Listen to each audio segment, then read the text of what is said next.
Hello everyone, welcome to the stream. We're here at Sonoma for the third round of the World Touring Car Cup.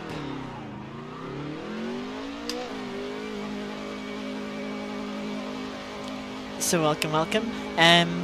We've just got a couple of minutes left of practice. I would like to get out and run a couple more laps during.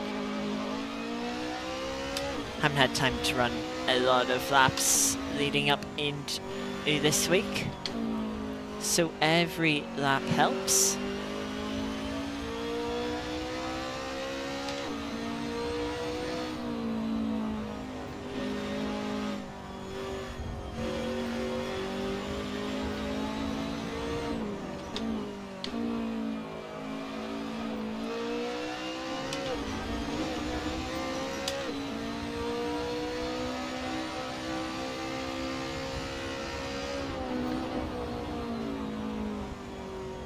So yes, third round here at Sonoma, very technical track, a lot of elevation too in the first half of the lap especially. Some very challenging corners.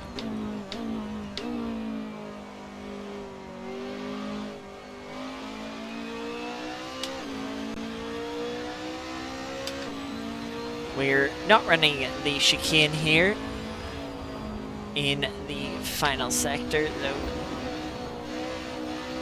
It's a bit of understeer. I feel like you need to dial some front end into the car.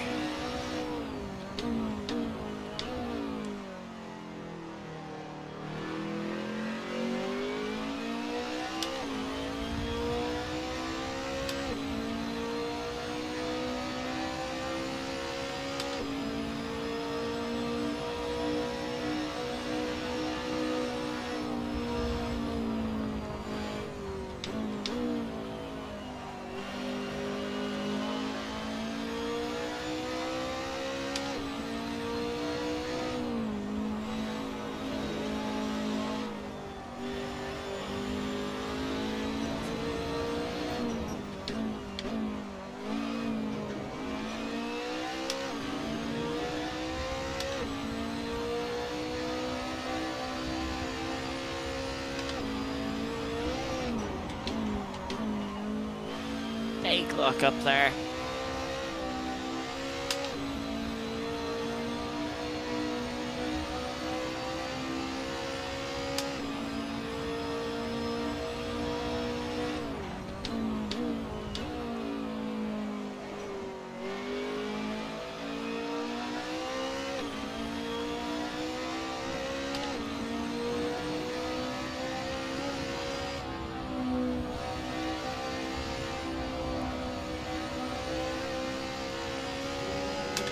Much better run through the S's this time compared to the previous lap I had in practice. Oh, I try not to understeer off there.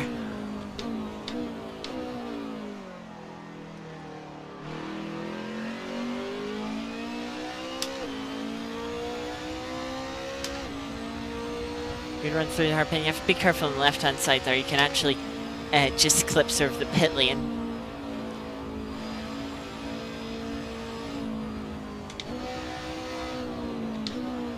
Push yourselves up the leaderboard.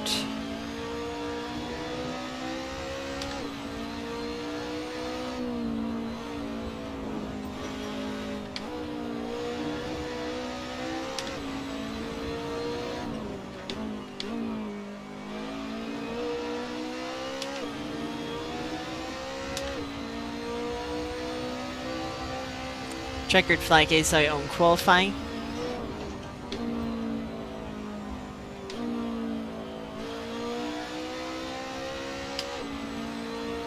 The session will take over once everyone has done their final lap. Like at the time we could have gained through that fast left-hander not having the lockup. This time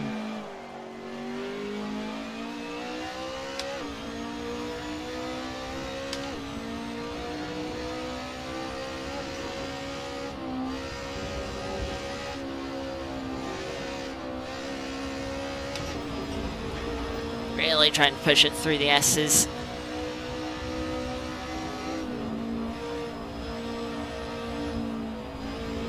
Oh, understeering off this time.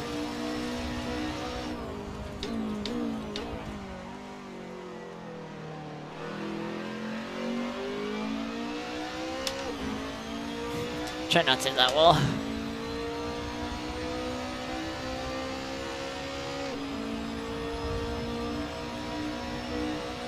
Espresso's got to complete that lap.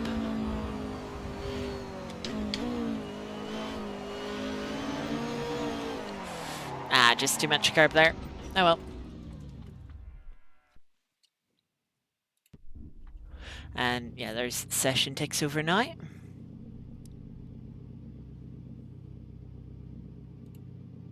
You're currently sitting in P12 for the session. 1.5 seconds off current time, though. Does seem like it shows to be a 10th here, but I can see, actually we've got, 10th and a half, 2.5 tenths before we invalidated in the final sector. So that's 4 tenths there that we have across our best sectors.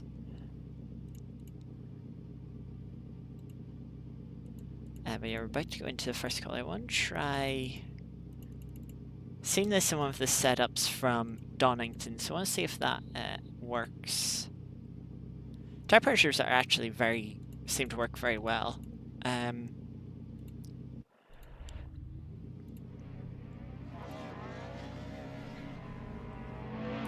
Just put up for 1 now. Try and get a little more front end into the car. Of course, take this down to probably 6 laps. Don't want to go overkill with it.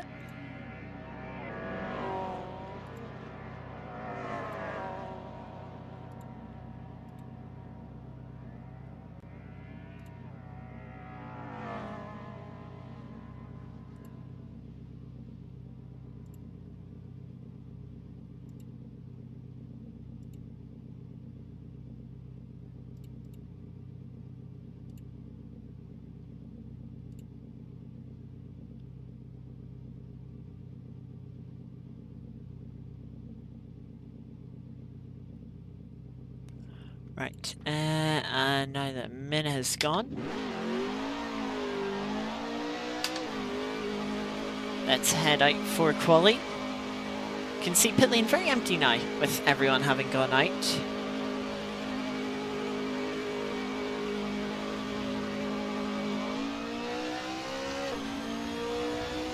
Can see the mini-map, everyone on in the middle sector.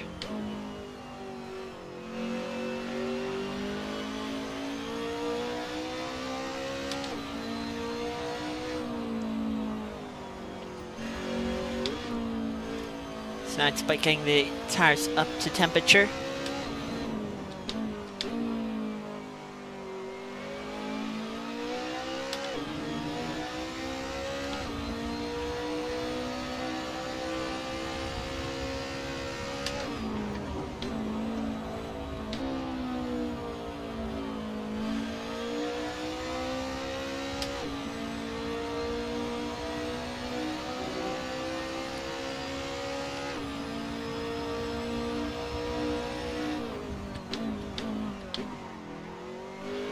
Welcome, Caroline. Mark III Scirocco's at Sonoma.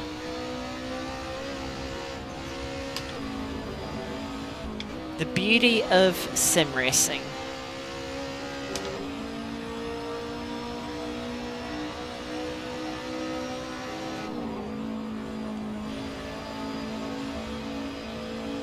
But yeah, I hope you're feeling better now.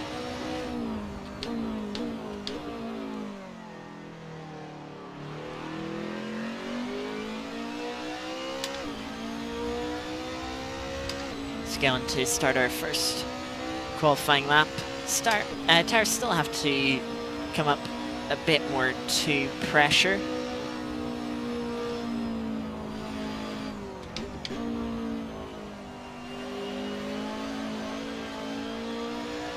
A little bit of wheel spin out of turn 1.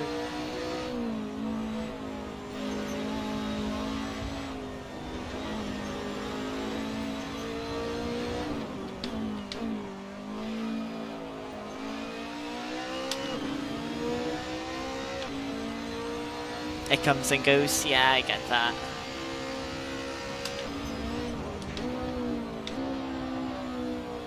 Hopefully you can relax a bit here and calm down.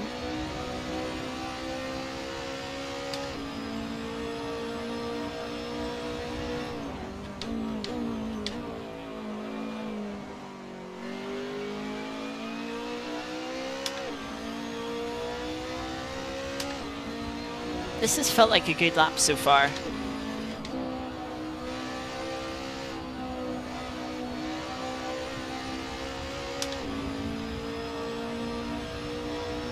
We'll see if it genuinely is when we get to the line.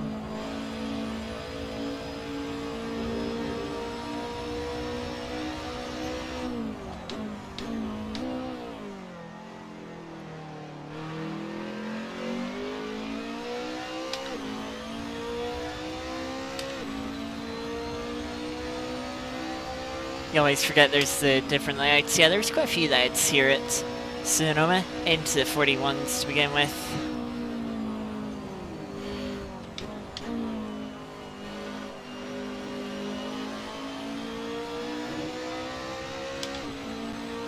Yeah, we were going to be running the chicane in the final sector, but during the week, the sort of main organizer for this was like, no, that chicane's awful, and decided that we were ditching it.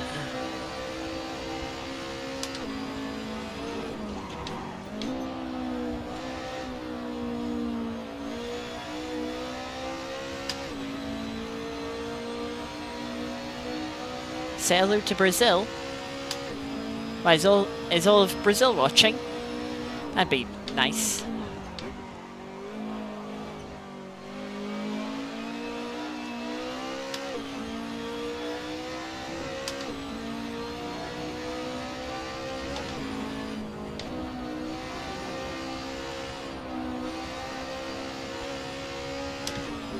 Yeah, this is a even better lap here. Even with the slight encounters with traffic.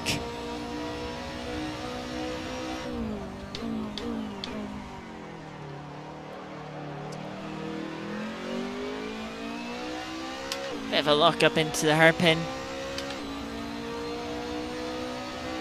You drove through Sonoma last year. That counts.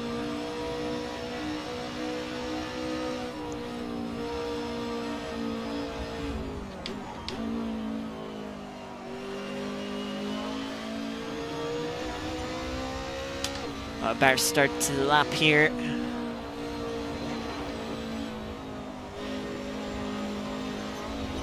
That's out wide. Gonna lose this lap. Gives us a little bit to sort of judge our track position here. Make sure we have free air for another lap. Welcome, Artie. Good to see you.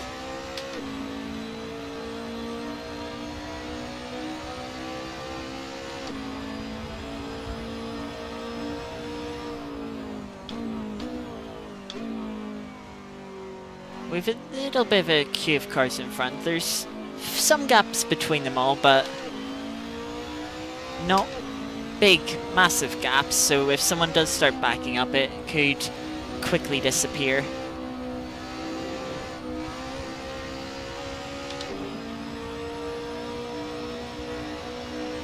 Beautiful layout. Yeah, this is probably the best layout of Sonoma. You do also have the tighter hairpin just there. I'm not a big fan of it. It's very tight and braking zone comes up on you very quickly.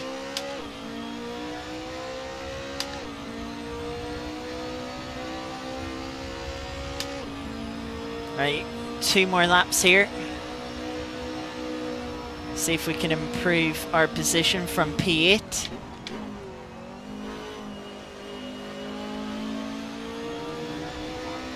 Good start once again, about 3 tenths up through first couple of corners.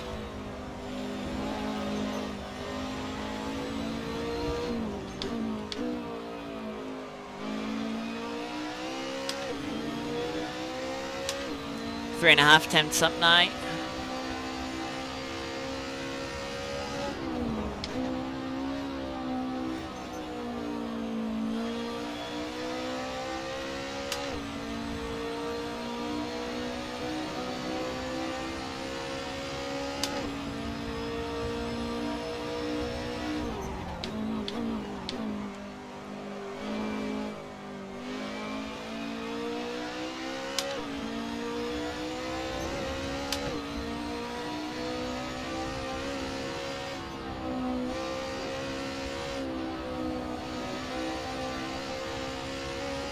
Didn't carry as much speed that time.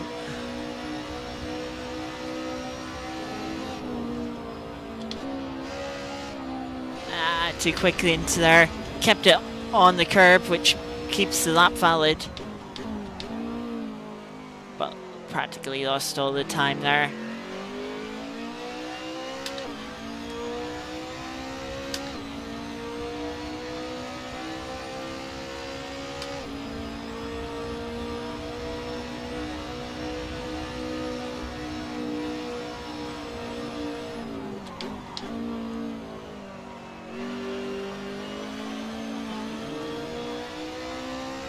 Time has concluded on qualifying, so we'll have this one final lap.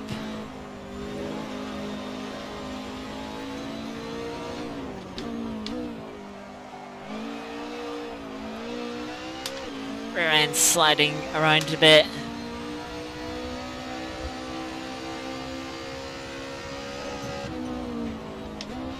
There's a nice screen freeze right over the crest.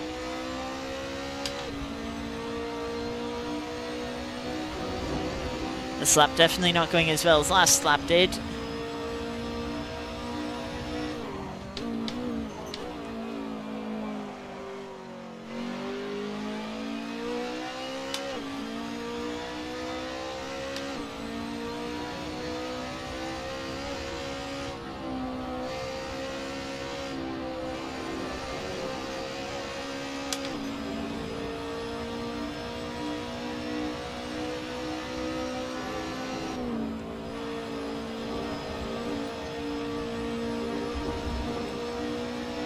Find a little bit of time.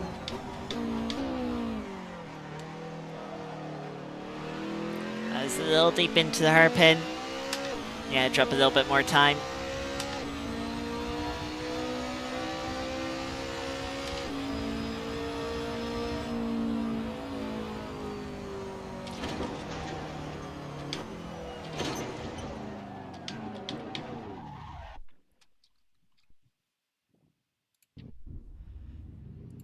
So yeah, by just over a second off pole, if I did get that lap in, well, compared on that fastest lap, just over 3/10 in the first sector, a hundredth in the final sector.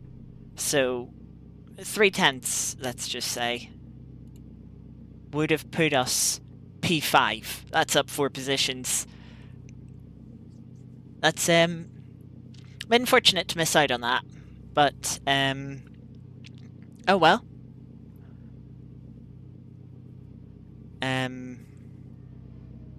We'll see what we can do off the start. Of course, BMW rear-wheel drive will help out.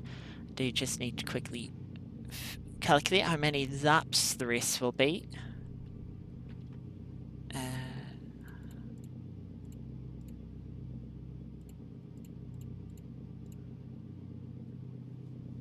Ooh, so it looks like the race will be 15 laps plus 1 lap is 16.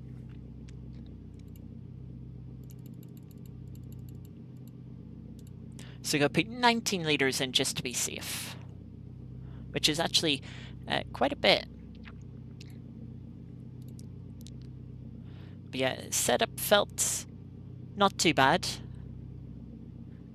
Have to be careful with the rear end and trying to put down the power, but that's not too unusual with a rear-wheel drive car.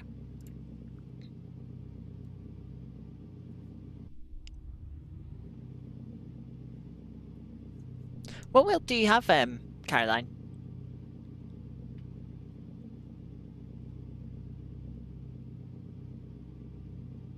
You go drink hot chocolate. Enjoy your hot chocolate. Hot chocolate is good.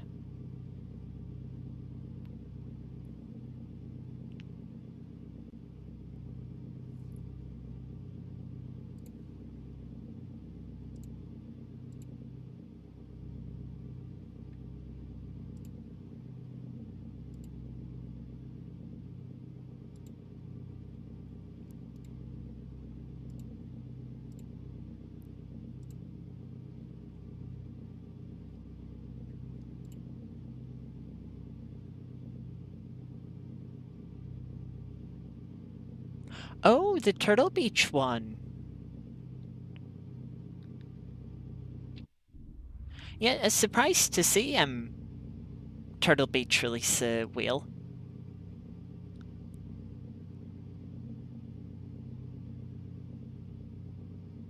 But yeah, going from a G29 to direct drive wheel is quite a nice upgrade. So you should enjoy it quite a bit.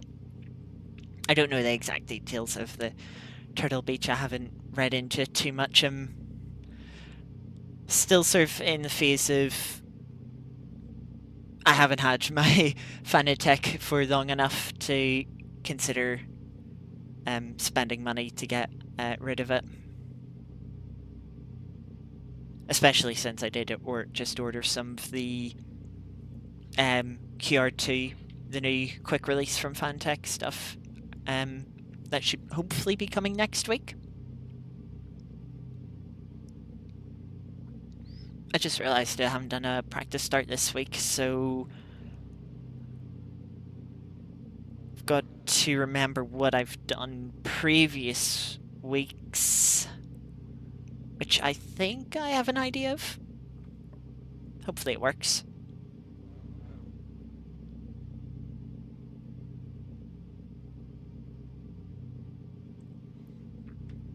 Yeah, for this race, front row. It's okay for what you need. Still pray alpha, beta, hoping I get some more updates in the future. Yeah.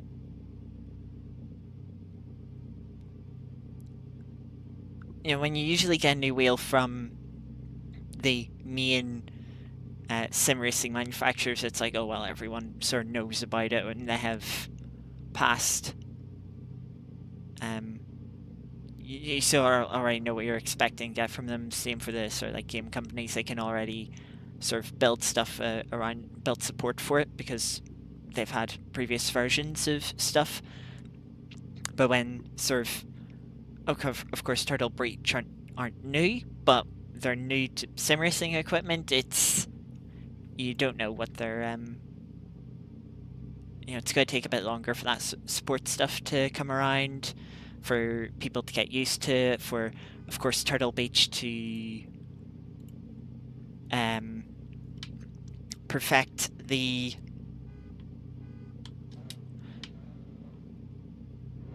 throttle and such.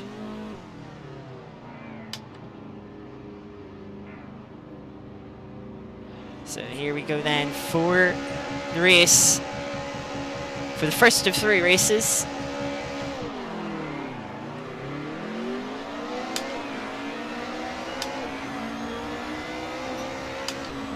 Not an amazing getaway.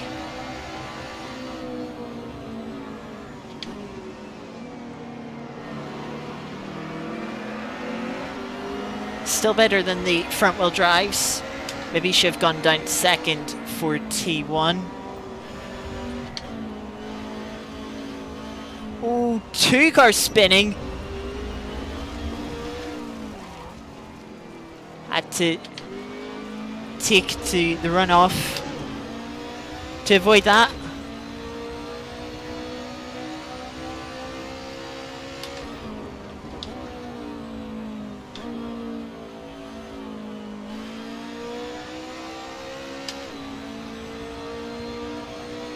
The bum box is strange and what can be bound to sim functions, but for the price, do you like it? I mean, that's the main thing.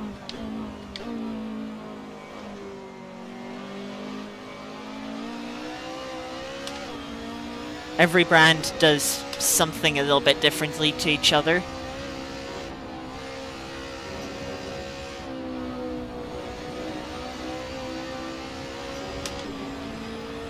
See it in front, getting a bit ambitious through the S's. The apex curve actually really helped to rotate the car through the final right-hander.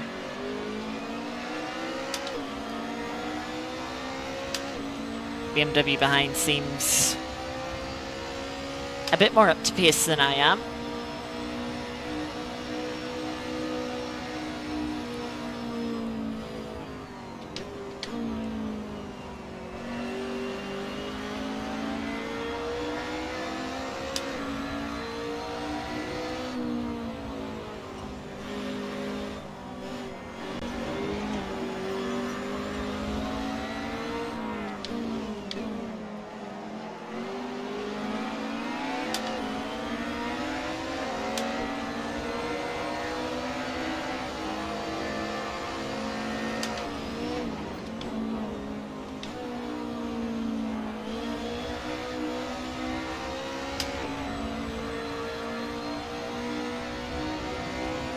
Yeah, BMW putting us under a lot of pressure here.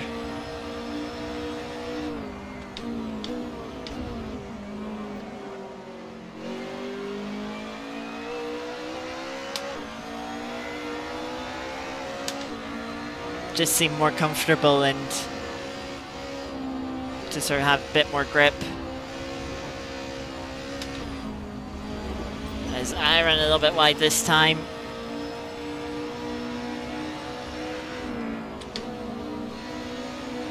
That's a big dive.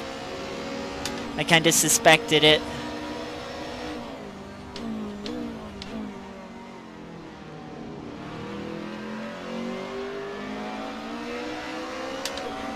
BMW was wide at the hairpin though, so we were able to get underneath them. And they're going for the outside for the long turn one.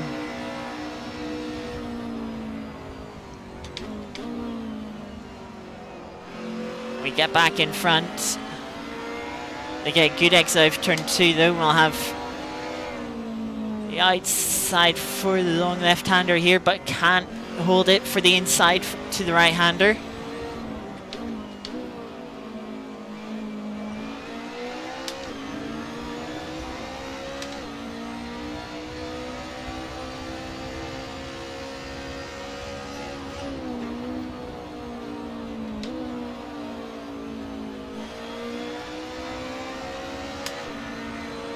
Just picking up a bit of understeer through that long left-hander.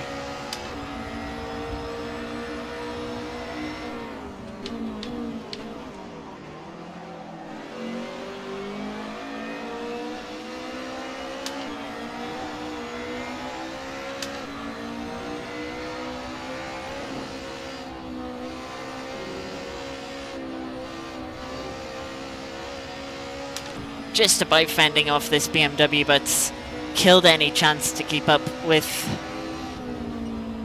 the cars in front.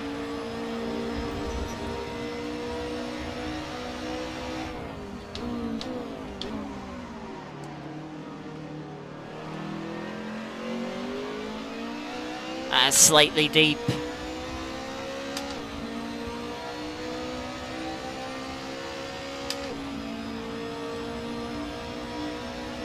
Probably just best I let the position go.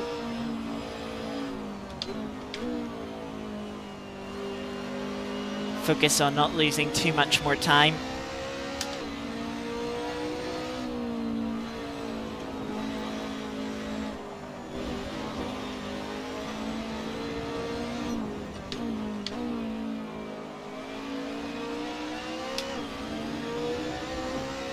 Hope it gains traction and community support. Yeah.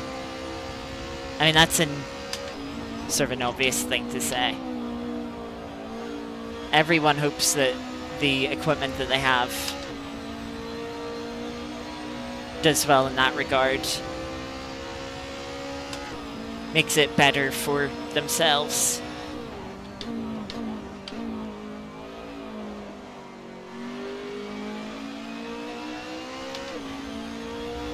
Of course, everyone's going to be hoping, everyone with Fanatec equipment, myself included, is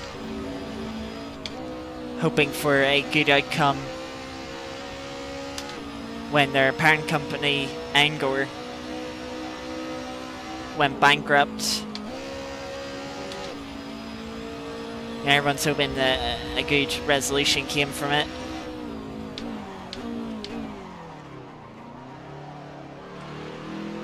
And thankfully, sort of first part's gone well, that Fanatec still exists, and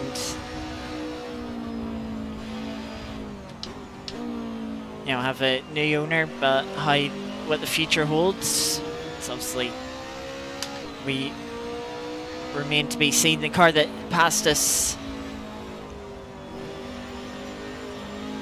over a lap ago now, setting the fastest lap.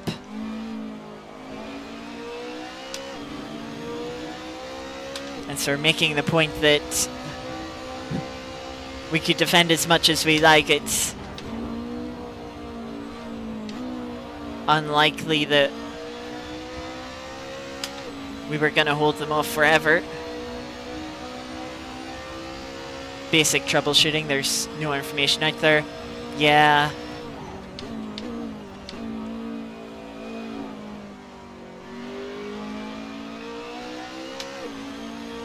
Yeah, that's just one of the things about Turtle Beach being new into sim racing. No one knows the quirks of their software or hardware, and not a lot of people will have the equipment at this stage to learn about it since they're new, and people won't want to take that risk necessarily when there's quite a few options on the table at the moment for sim racing equipment.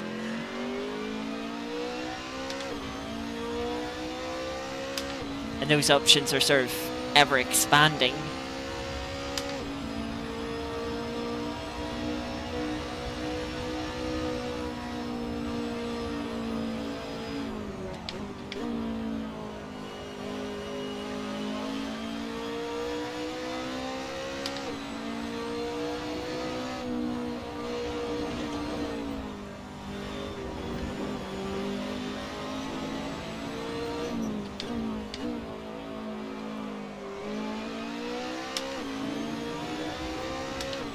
Feels like the rest of this race might just be a bit of no man's land.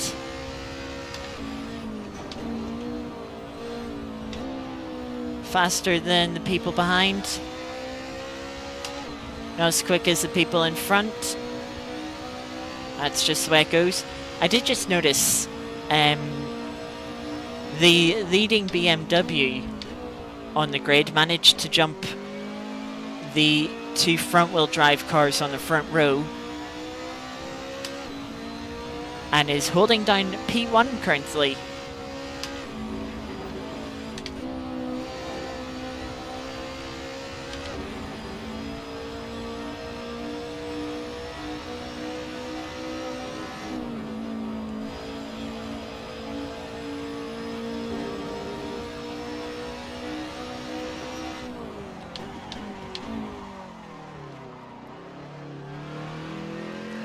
Quite the lock up on the right hand side there into the hairpin, but got stopped.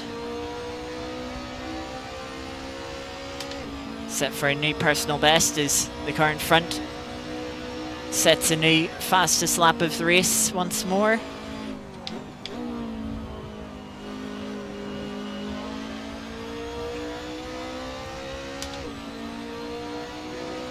I have to imagine that was one of the BMWs that spun at this corner on the opening lap.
driving setup pointers. Now, I will say,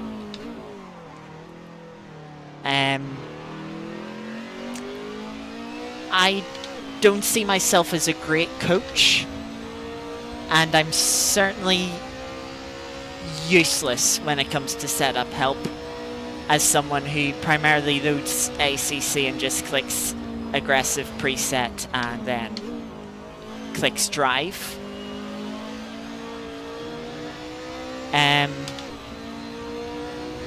But there's definitely some tips and tricks that I can share, and I would absolutely love to.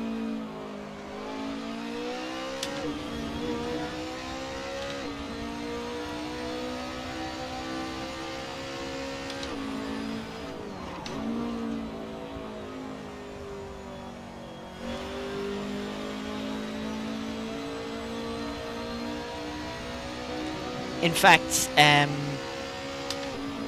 was a couple of weeks ago now, actually. Me and Artie were sitting in a VC, and she was just hot lapping the Hungaroring in a GT3.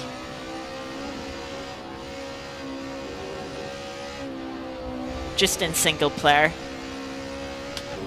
And she screen shared, and I give her a couple of pointers, and then jumped on, did some laps myself while screen sharing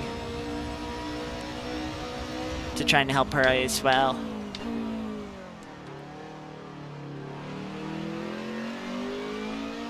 And she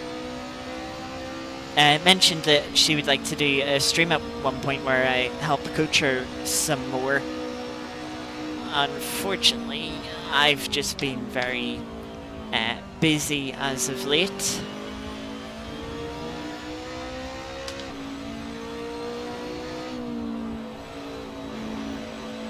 So I haven't had time to schedule that with her, but it's something I still want to do.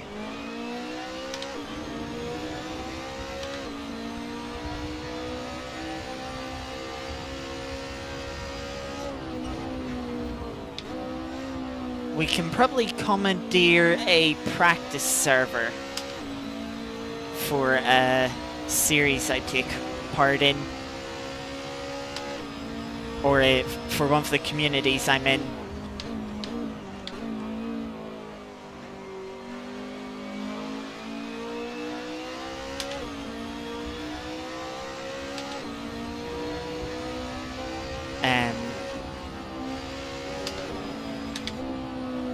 But yeah, as I said, just been very busy recently, particularly the past weekend.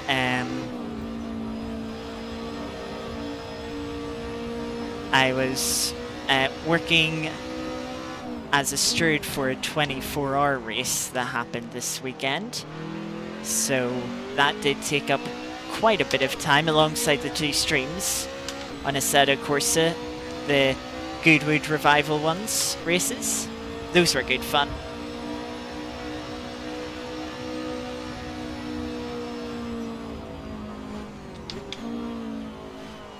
Set new personal best that last lap, nearly getting into the 140s, about 0.2 off that last lap.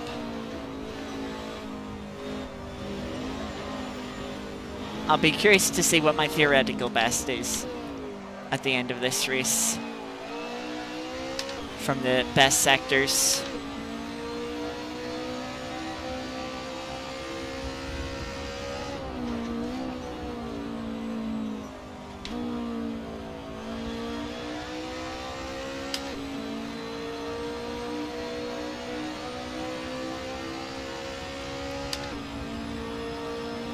See, the thing is, Caroline, when people say, oh, would you help out? Instinctively, I kind of just say, yeah, I'll help out. Because as a person, I just love helping out. That's one of the things that drives me in life. Is sort of helping out and sort of doing cool things for people.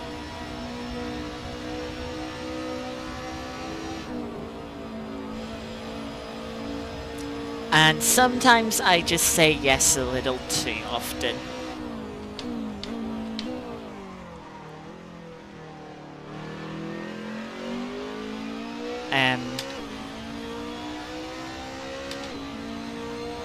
But yeah, I'm absolutely up for it.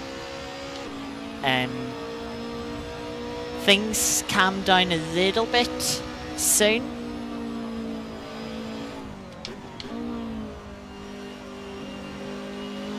But it certainly doesn't help that I do 3 weekday series during the week in the form of these streams.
So we're not too far away from the end of this race.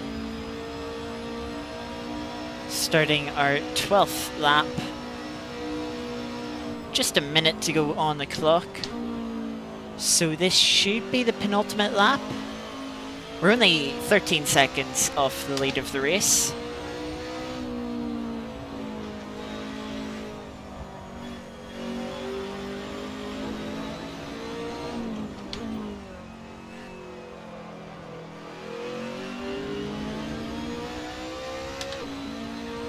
We have found another car on track. Fortunately, it's a back marker.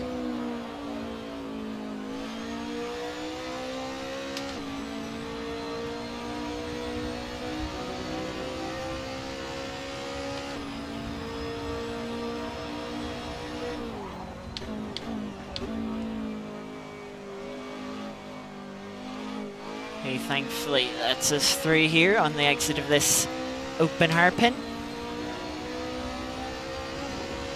Time has ran out for the race. That's not the line through there.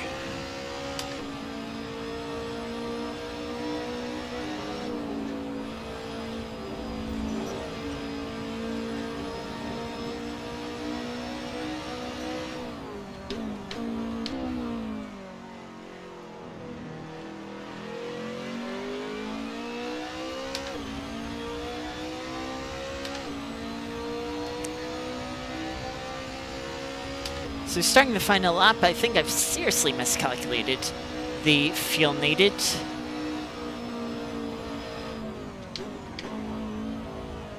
Still have 5.5 laps of fuel. And over 5 liters.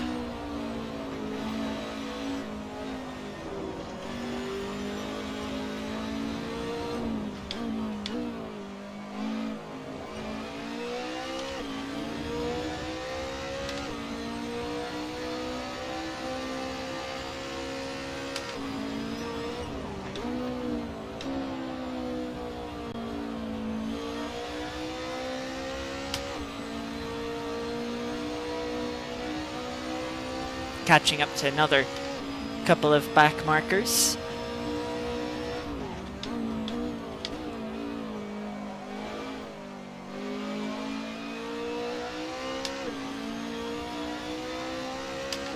Currently over a 10th up on the Delta.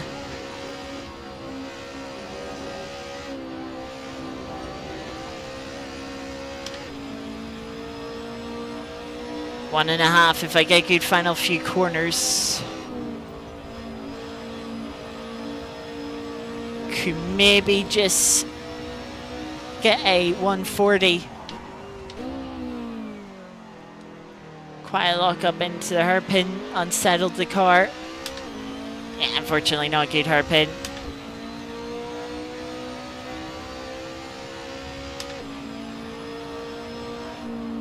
It'll be 14 thousandths slower than our best for the final lap.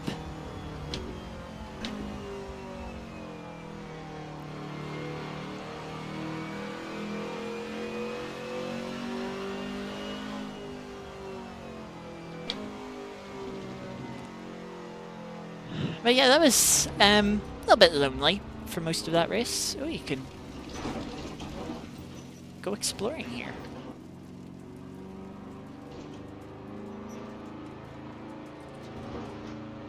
I like when tracks have sort of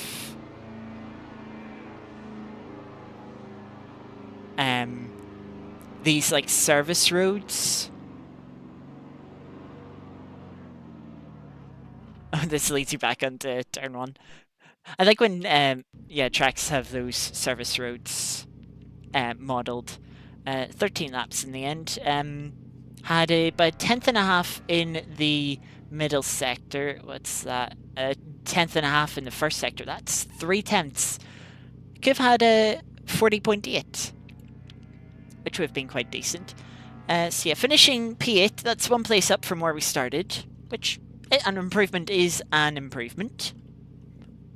So yeah, we'll take that. I do quickly have to check. Calculator. Ah, yes. 1 minute 40 lap times are not 80 seconds.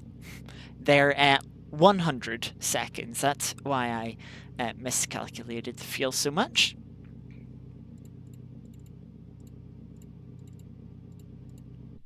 Silly mate. So yeah, it is really, really close, and I'll bring it up here so you can see. I'm just using 140.5. The top time from Quali C was a 140.4, but the race pace is going to be a little bit slower. So you'd rather be safe than sorry. You'll always sort of round down. Of course, you lose the time on the first lap from the standing start. But this is like 0.06% of a lap at that pace.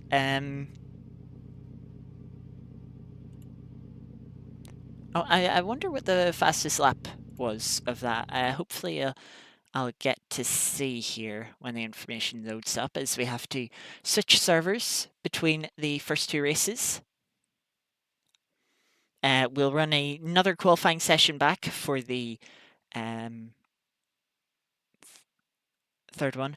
So the best lap was a 140.4 set by a BMW, in fact. Whereas it was not too sure. Unfortunately, Content Manager doesn't display the qualifying results correctly.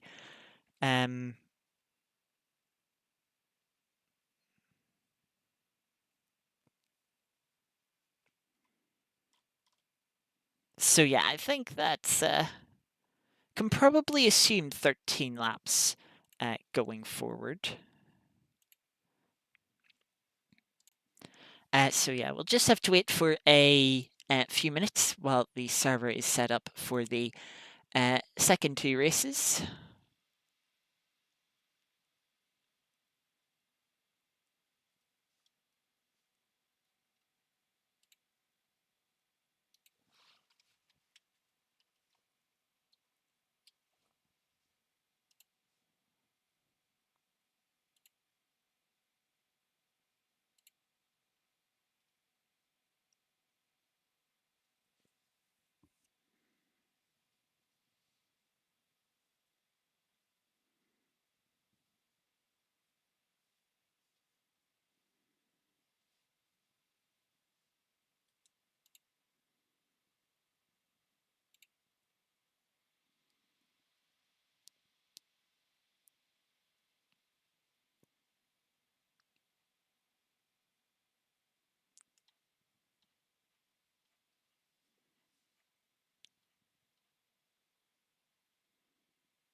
Let's see. As we wait patiently. Looks like it is up now.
I've also just noticed using Discord here, it's had a UI update to the server list, and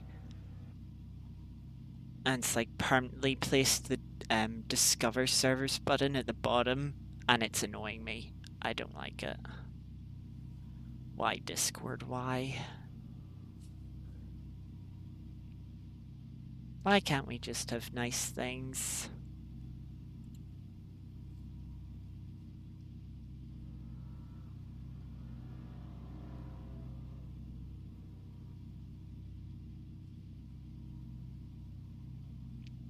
Anyway, we're now waiting for the second qualifying session to start.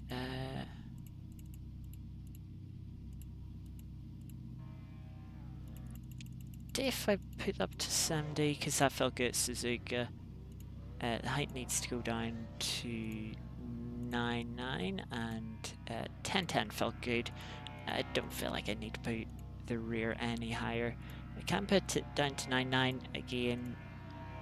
9.8, I think. Yeah, 9.8's illegal, but that's changing the rake, which I don't want to do too much. And then, yeah, alignment. I wanted to decrease front camber. And I just... I don't need to save setup anymore.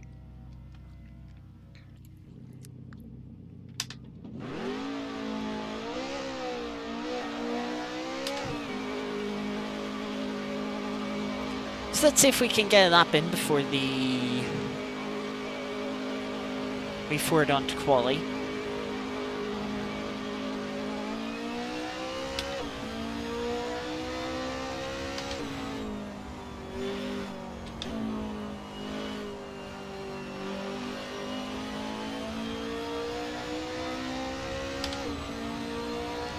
Mainly just so we have a bit more of an accurate fuel target.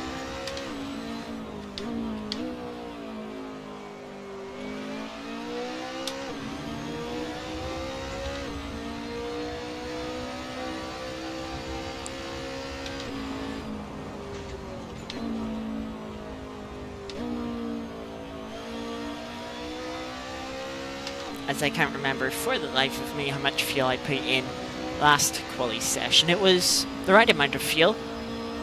I'd love to put exactly the same amount of fuel in this time, but I cannot remember for the life of me how much that was.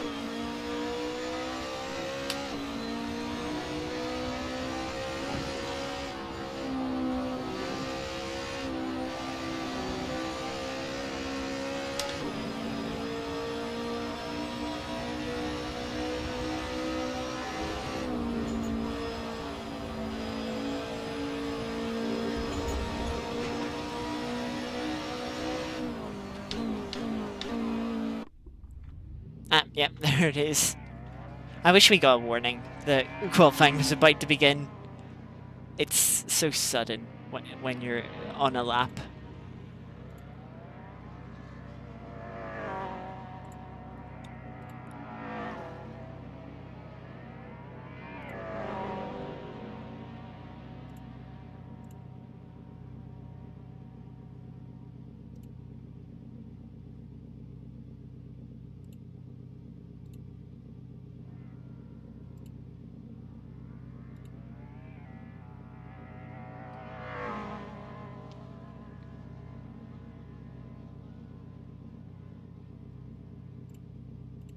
So again, we'll just wait about a minute.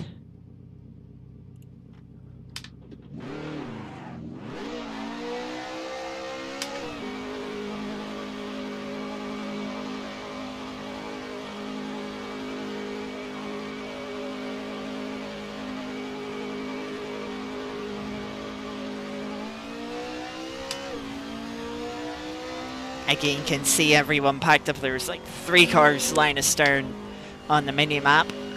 That's not an ideal way to begin the quali session. They'll sort themselves out most likely before they start a flying lap.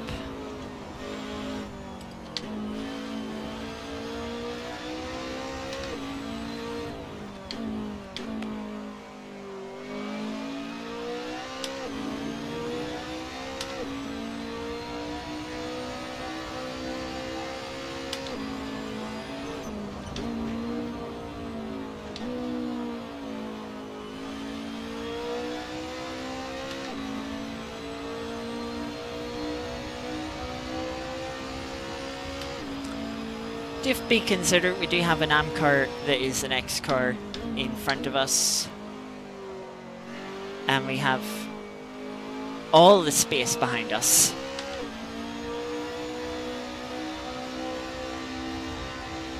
So there's not much reason apart from maybe missing out on a lap. But I think I had time to spare it in the last session to not slow down and just give myself more of a gap. Of course, I'm not putting heat into the tires, not getting them up to pressure doing this. But you can see the AM car is really slowed up in front.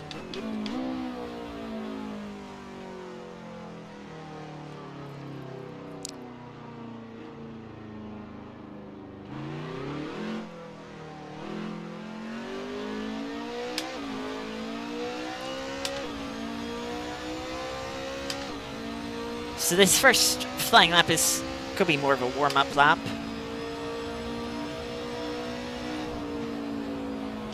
Oh, and that absolutely.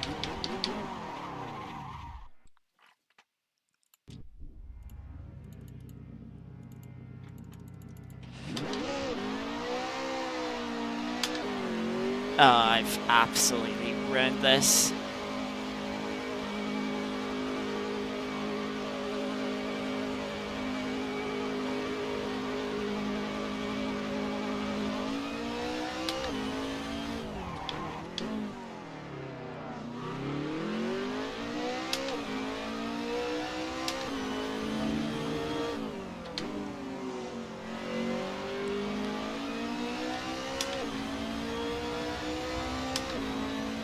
Yeah, this is an awful place to come out in traffic.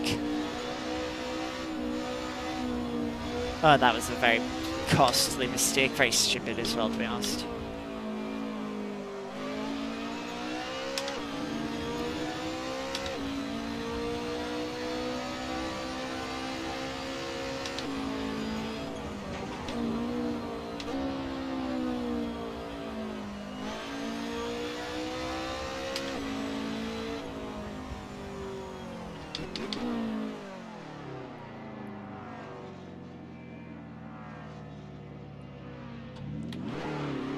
I should have went for that gap, but it's way too late.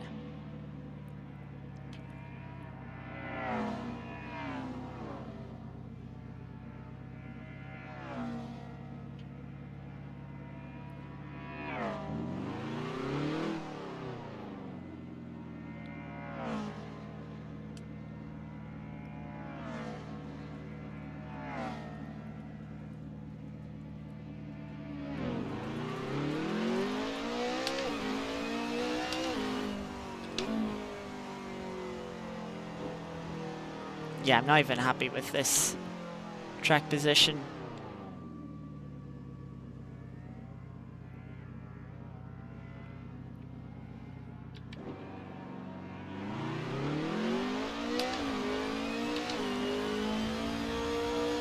Yeah, I've cost myself like 2 laps.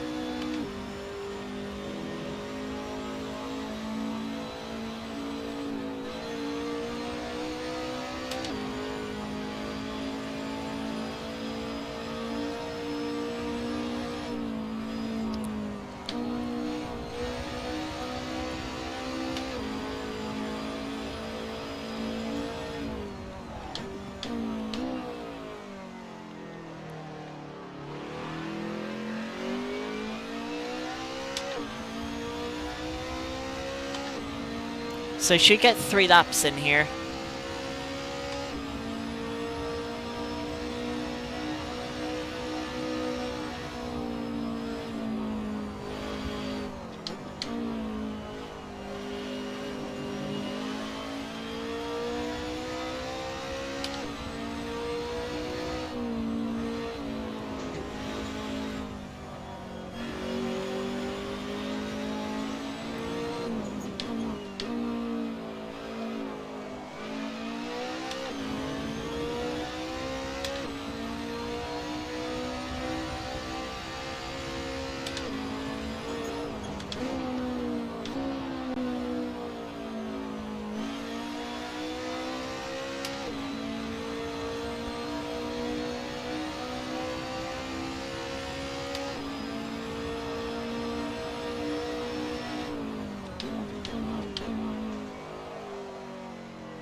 Yeah, I don't think this lap is sort of going to be any good.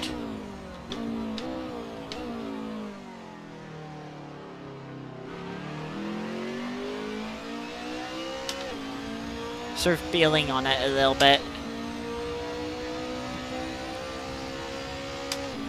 Just trying to make sure I don't A, catch the car in front, and B, slightly better start.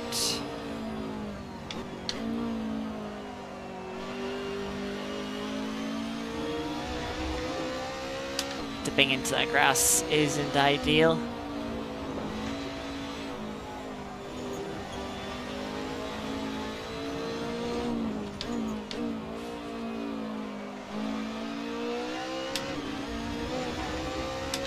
Six tenths up, which is good.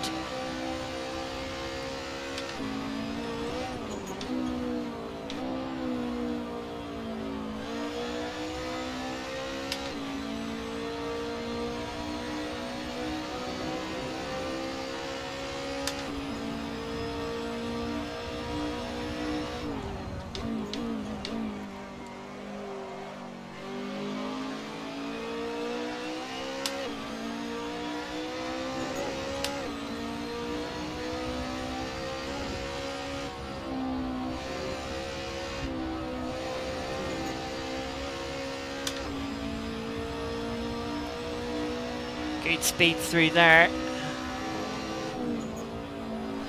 think I'm going to catch this car in front on my next lap. So this feels like it's going to be the one and only lap.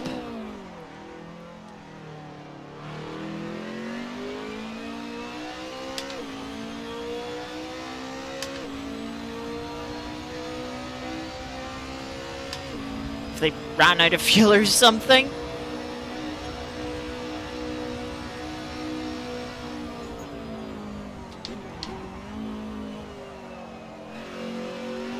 No, thank you, Partoise.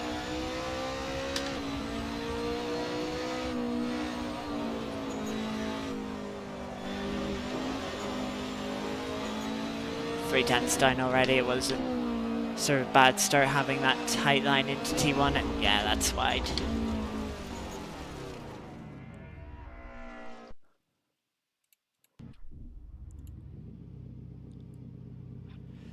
It's currently looking like P6.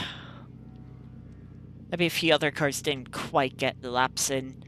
Down to 40.3 at the front. The BMWs at the front look like they've sort of got something nailed down.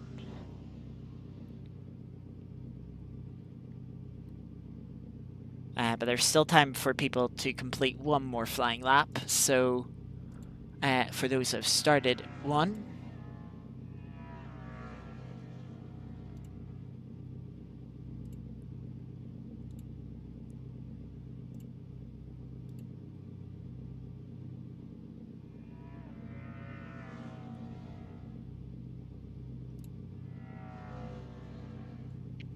So we just have to wait and see if we drop any positions.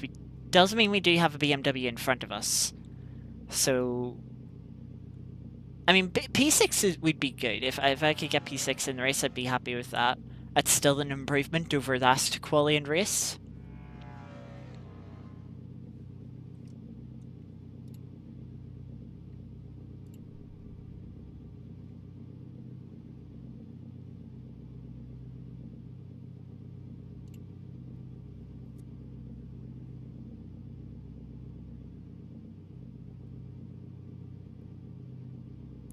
Drop to P7 now.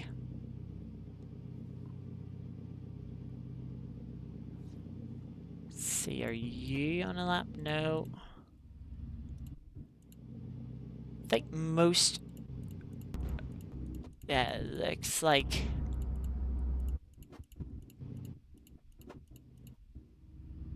everyone behind us isn't on a lap. Who is on a lap? Doesn't look like anyone's on a lap. So don't know what we're waiting for.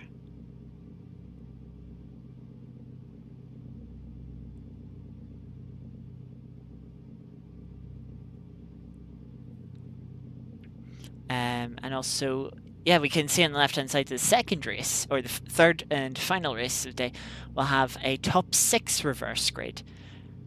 So good incentive to get into the top 6 here. Might be possible. But we'll have to wait and see. Who knows what will happen in the first sector of lap 1 coming up. We had a couple of cars spin in the first race. Maybe we'll see a couple of cars spin again.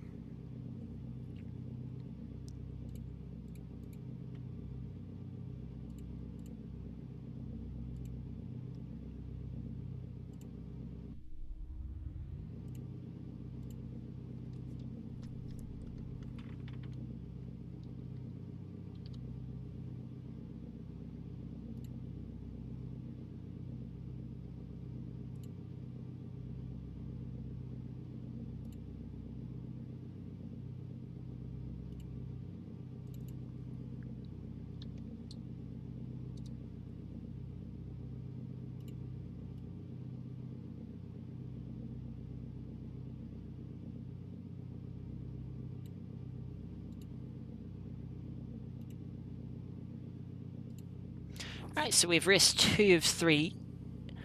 About to start, now the session has ticked over.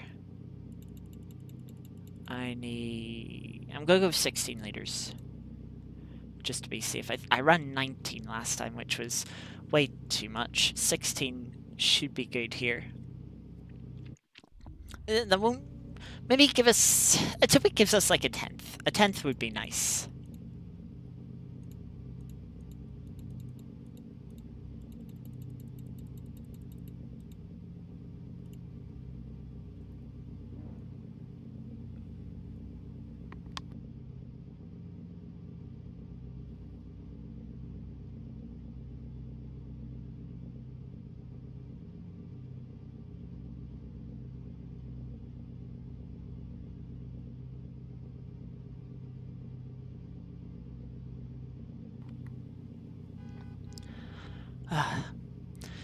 I think the driver sort of right behind us is quite fast. I think I remember them sort of being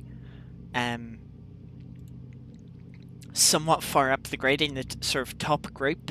I think they were on the front row for the first race, actually, after the first qualifying. So I think they kind of bottled the second qualifying to only be done in P8. They shouldn't get us off the line.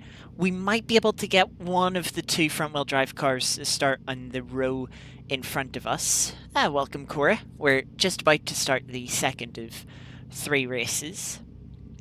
But yeah, we've... You know, the BMW, probably not going to be off the line. Let's just be honest. The two front-wheel drive cars, it really depends. There's not a lot of space on this track. It's not that wide. And also there are walls on either side going up the hill. And it sort of, the track sort of tightens up, narrows up a little bit. I don't think it actually narrows, but sort of with the way the first corner leads into the second corner in terms of racing room, it narrows up and tightens up into turn 2. If it is turn 2, I don't know if I don't know if it's 2 left-handers into turn 3, the first right-hander, or if it's just one long continuous left-hander into T2, the right-hander. I have no idea about track names for Sonoma. It's not a track you come across very often. Raced a bit in older Forzas, and that is about it. Also have a little bit of... watched a couple of IndyCar races on it. Back when it was the season finale a few years ago now. It's been a little while. Yeah, it was Infineon Raceway for a while. It sure was. As lights come on for the third or second race.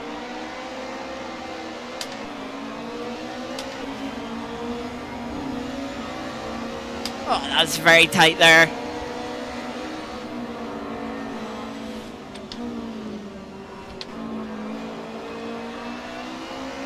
Go try and get this done on the outside.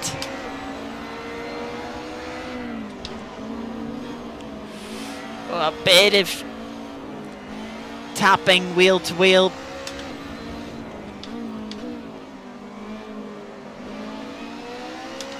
But we're up to P5 with that really good start.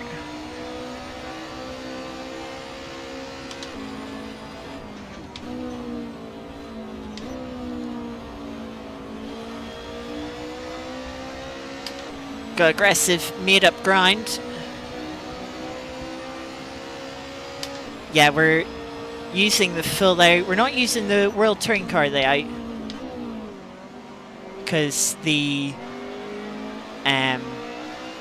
main admin running this series didn't like the chicane that would normally be coming up in these S's.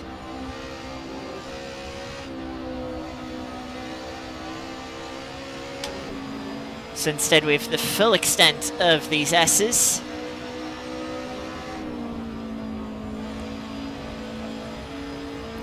Which is good fun.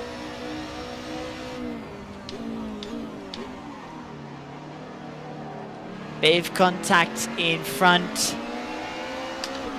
Car behind trying to use their front wheel drive to sneak up the inside.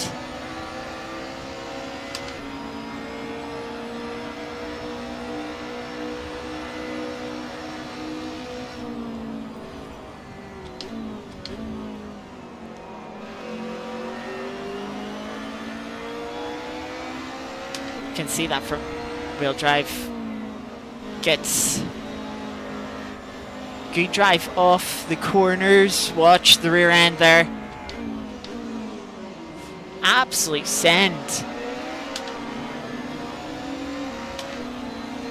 I managed to pull it off.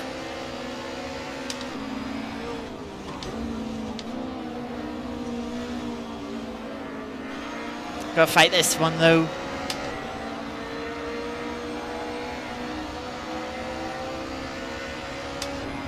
quite get over to defend into the hairpin coming up. One car's off into the runoff.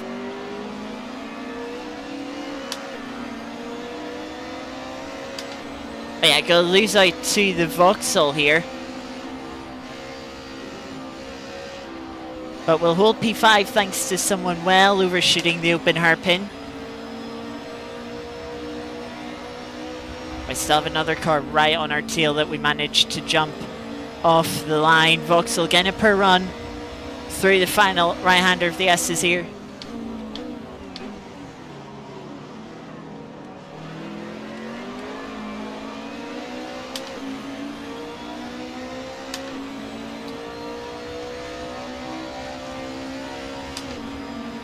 On the inside here.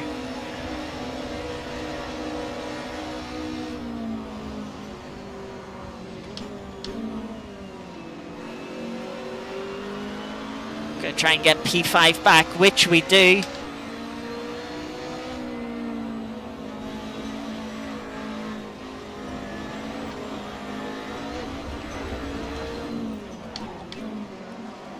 Bit of follow the leader there in terms of I followed the Vauxhall in front onto the grass, and the Chevy behind followed us onto the grass.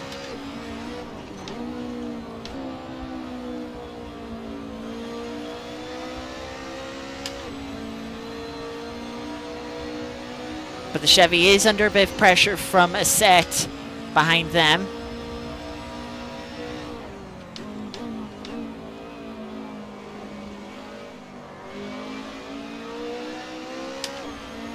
And that set will be looking to get into the top 6. Remember, it's the top 6 reversed that makes up the grid for race 3. So P6 is reverse grid pole for the final race.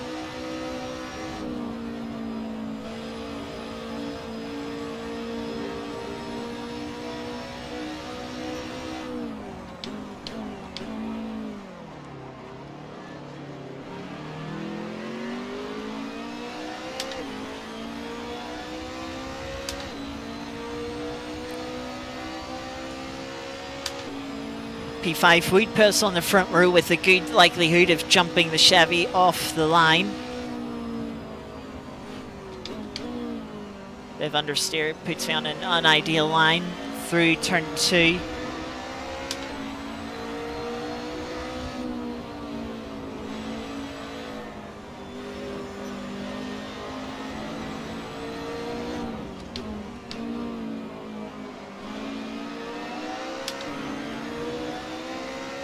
Chevy behind certainly putting us under pressure.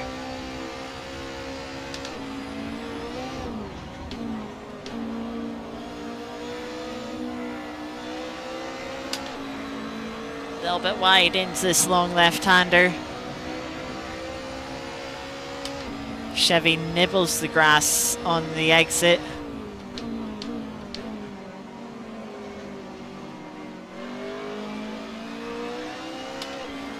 Both of the front-wheel drive cars behind have more confidence than I do under braking.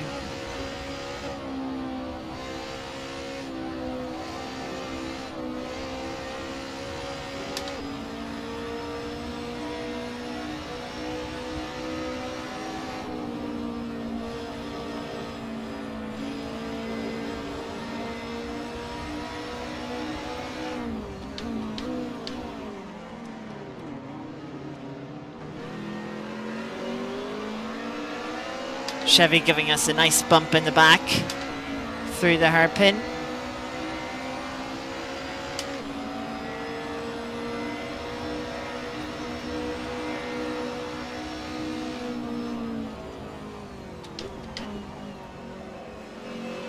Losing the rear end a little bit into T2.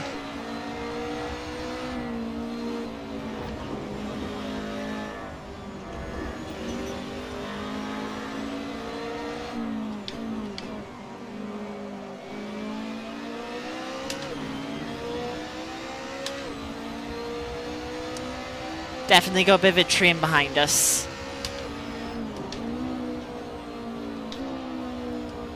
A bit of mid-corner understeer. salvaged the corner all right. Car kind of gripped up in the mid-corner. But a couple of car lengths to the Chevy. Won't need to defend into the hairpin this time, but you can see the Chevy still closes up. Though they get a per exit, and the Seat is going to try and get past.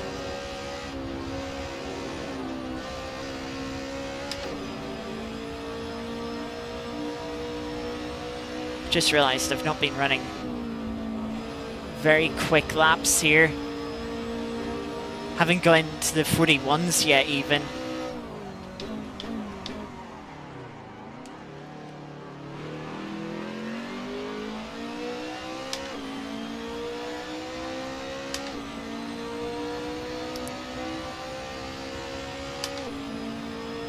So Biff fighting behind. Now I might less try and open the... Oh, that's a slow car. That car is lap down. Yeah, we've got a nice gap behind as cars have started fighting within the little pack.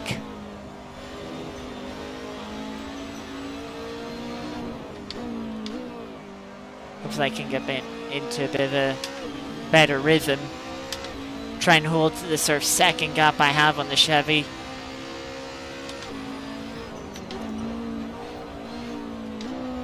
Since I don't have to defend now.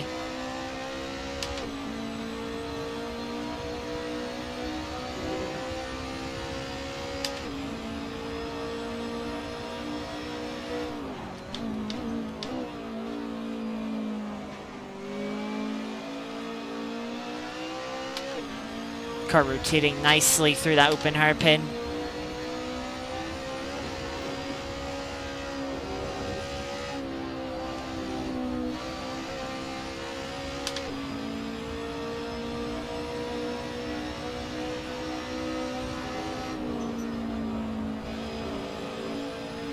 A bit of a screen freeze there. Not ideal.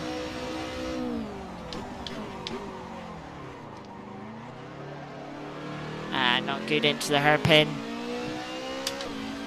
Just sort of locked the right hand side tires up. Car just slid wide.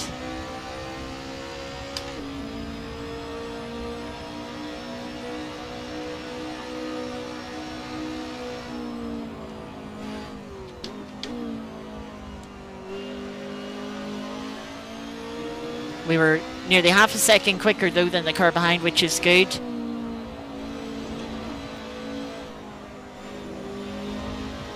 Hopefully we can go a little bit quicker this lap.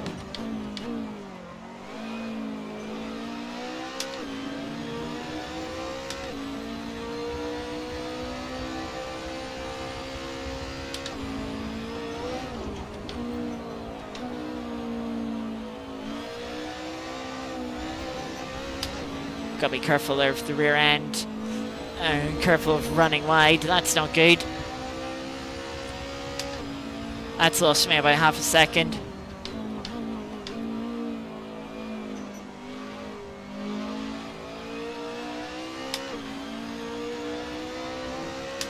If not more. I think the Chevy behind is having to start defending again. So I make a bit of a mess through the S's.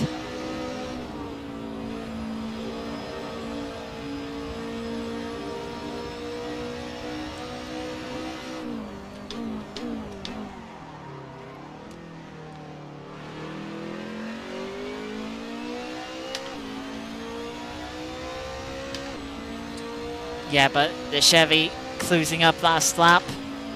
Not by too much. By 3/10, but want to try and swing that the other way around now.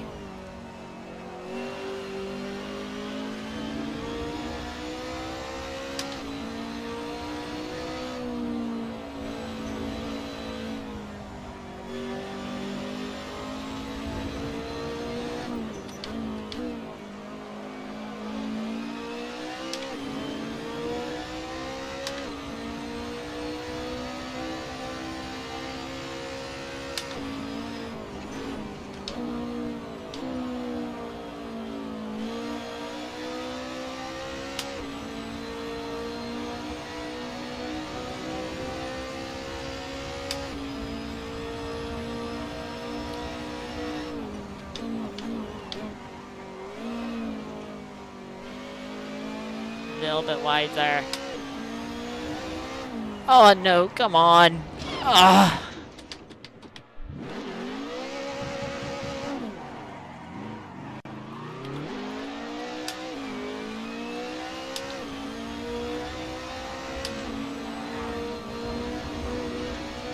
Oh, and that's serious suspension damage. How's that damaged the suspension? That went in so front heavy.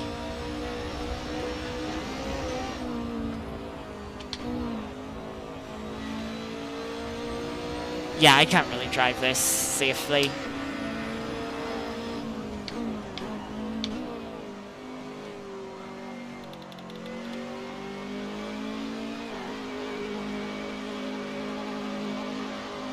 Ah.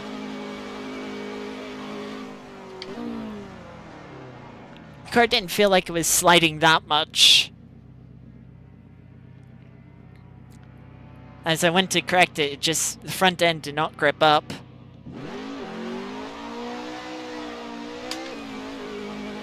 That was it, around it went.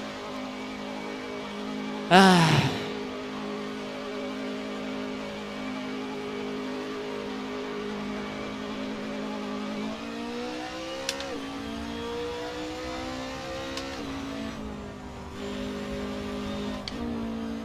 Well, it should make for an interesting final race coming back from 21st.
Can maybe see if I can chase down and catch the car in front.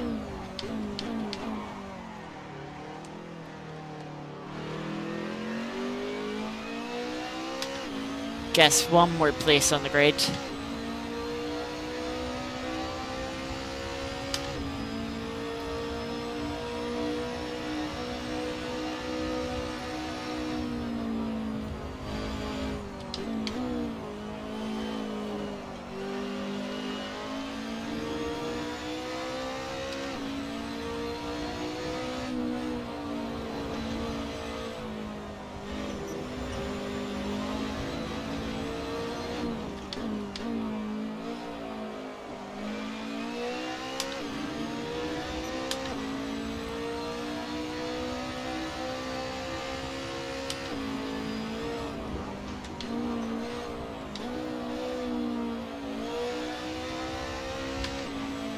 And this would be a good car to pass because it's another BMW. So it's not a car that we're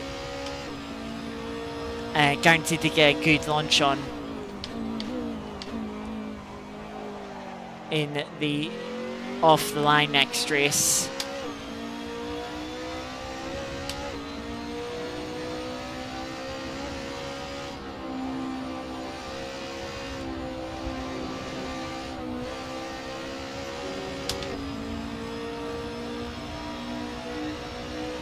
Certainly closing up here.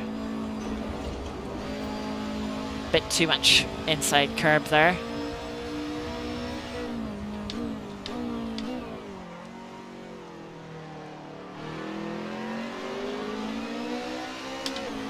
BMW running wide. And with maybe three laps to go here, starting lap 11.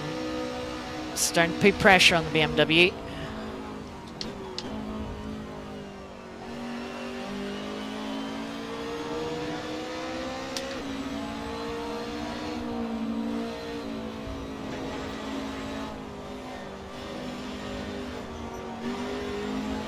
I just didn't time that run well. If I did time it well, I could have got to the inside.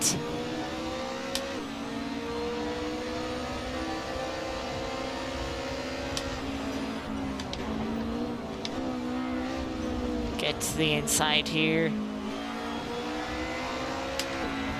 They're going for a cutback, which in fairness they've done quite well.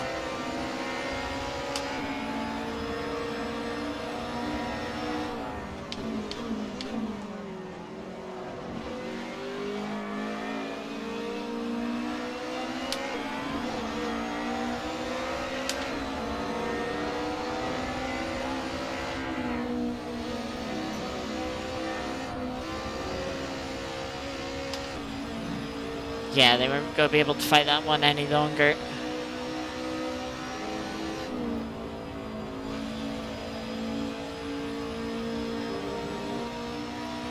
I had to leave them the room, otherwise they were just going to spin us round at the open hairpin on the second apex. Just because they stuck their nose in there, and I highly doubt they were going to back out.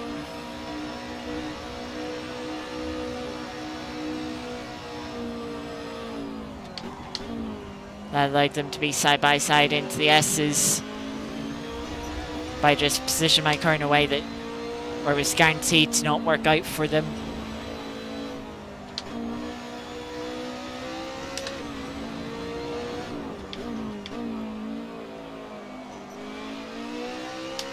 Car in front has had an issue.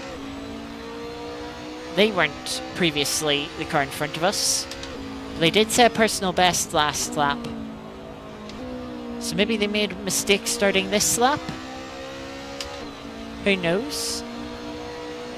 Also, I just seen the leaders set 2 fastest laps of the race. 140.1 and then a 140.0 this time.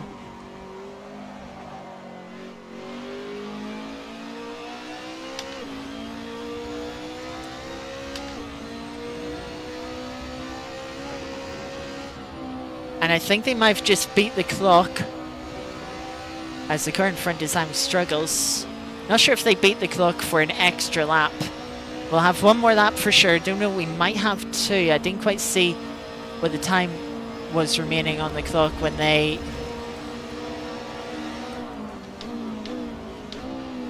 crossed the line. There may be one more position up for grabs here, as this car is struggling.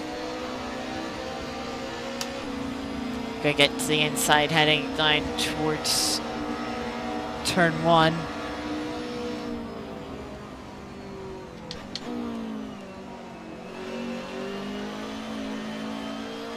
That's gonna be P19 now.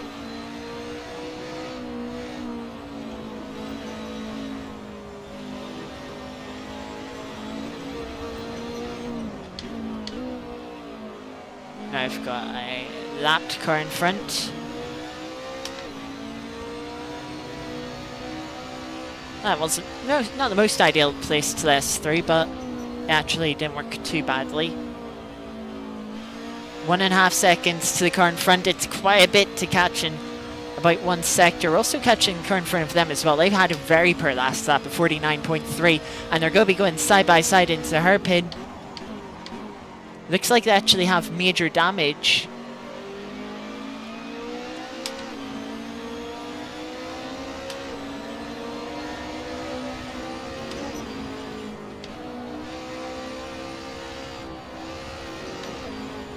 As we're just going to send it by, and we're catching up to the red car in front here.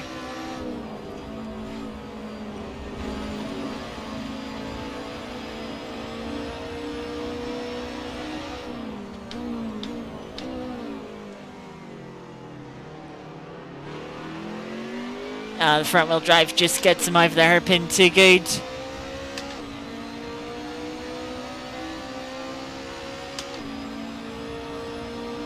Yeah, and checkered flag, one more lap and we would have had the place.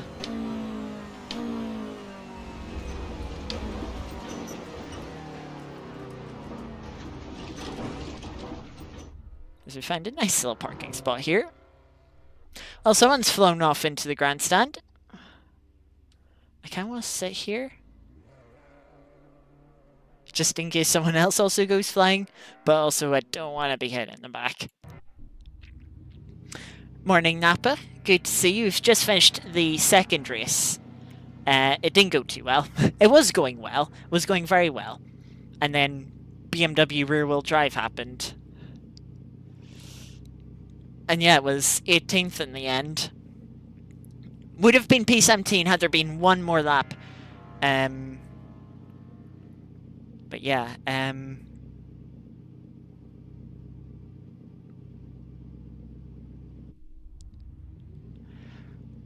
we have one more race coming up. We'll be starting P18.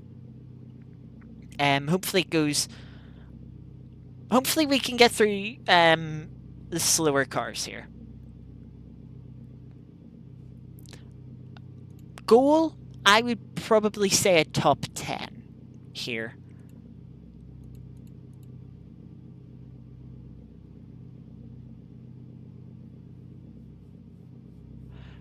Also, looks like we were still about 14 seconds away from a additional lap.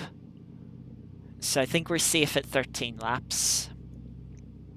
So we should be... Yeah, we can definitely take 1 liter of fuel out. I'm only going to take 1 out, though, to be safe.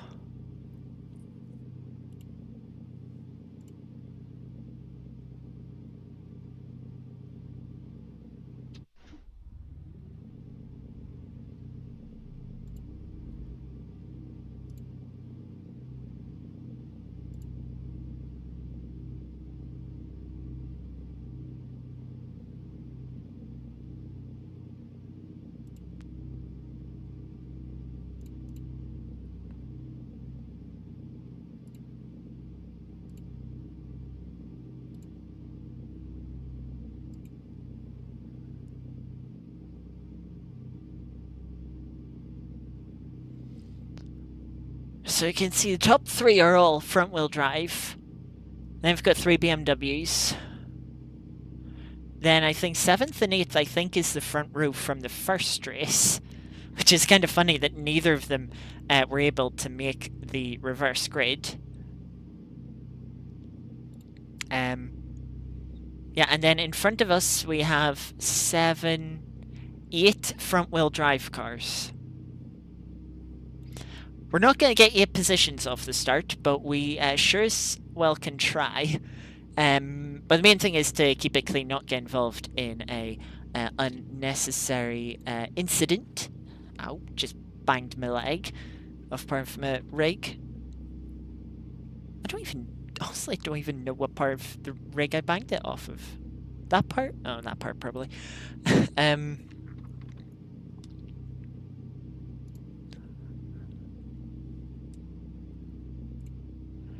So, yes.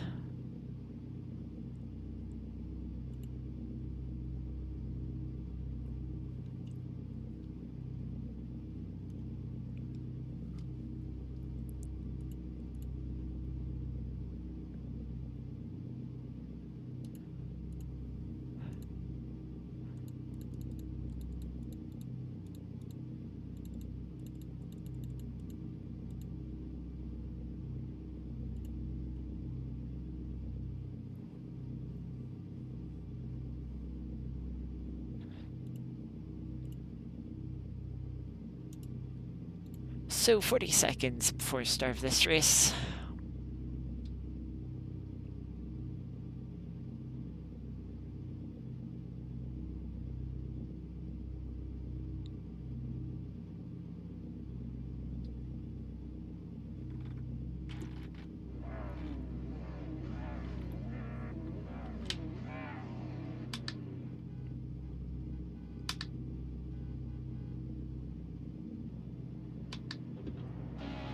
Shift into first gear as we wait for the lights. Here they come.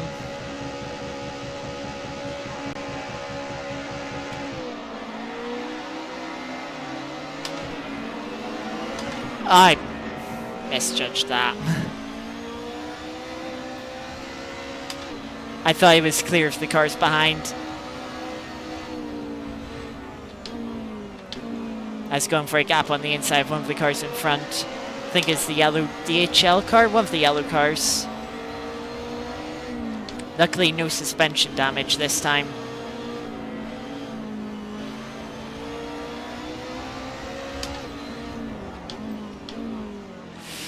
Well, that's more chaos.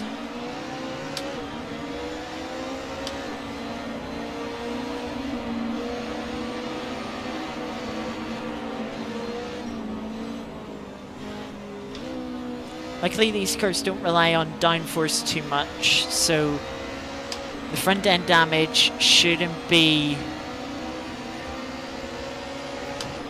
inhibit us too much.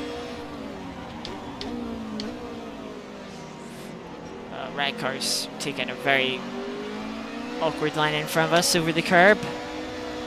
Rear end stepping out again.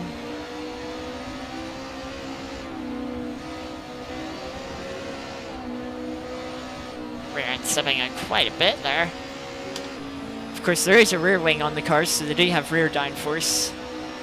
And that is bright. We do have some rear end damage too, so could be missing some of that rear downforce.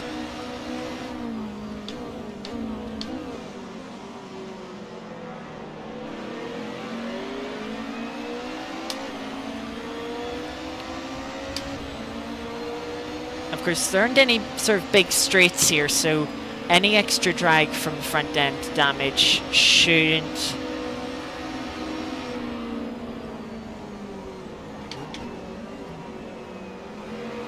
affect us. Got a bit of understeer going in towards turn 2, so squeezed the right car a bit more than I intended to there. I got a snap of oversteer, putting me onto grass, and then I just couldn't see anything through the dust. Someone else is off again, and there's been big contact. A couple of cars off into the grass. Lots of smoke being kicked up by both front-wheel drive cars in front of us. But we've got a bit of a run here on the Volvo. They're going to go defensive. Try and sand it around the outside. Oh, that is a joke. That is a joke. That contact has broke the front right suspension. You're kidding me.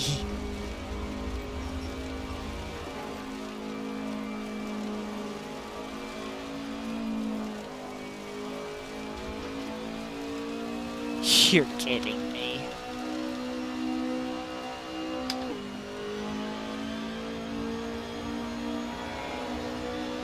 I suppose that is karma of some sorts for the start.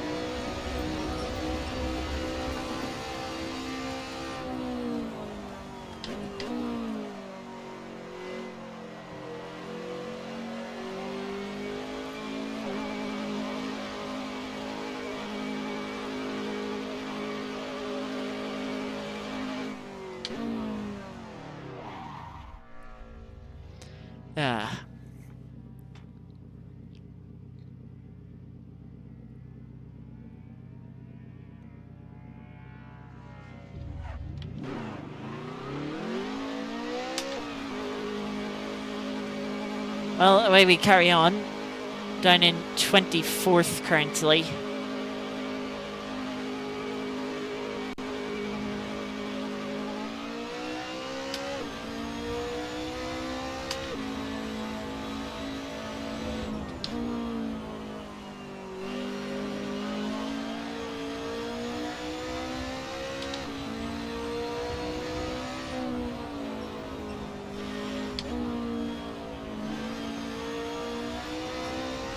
Anyway, we'll carry on.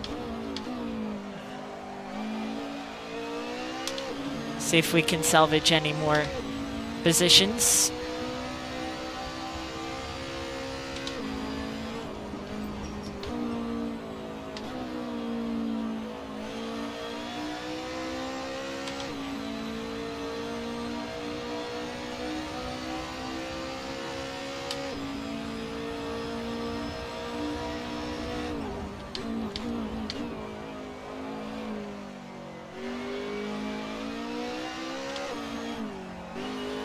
car nearly snapped away again there.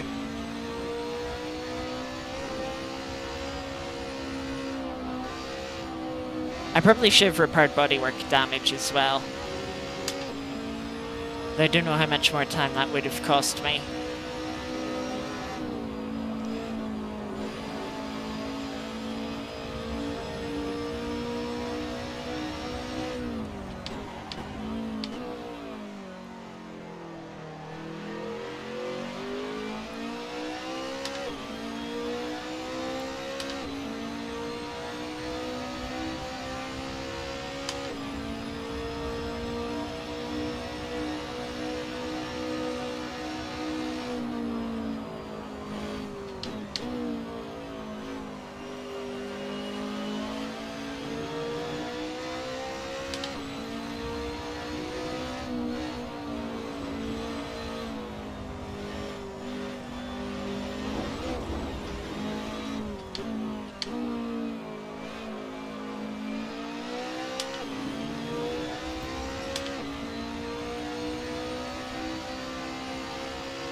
Oh, I nearly had a snap. Just going over that curb and dipping a wheel onto the dirt.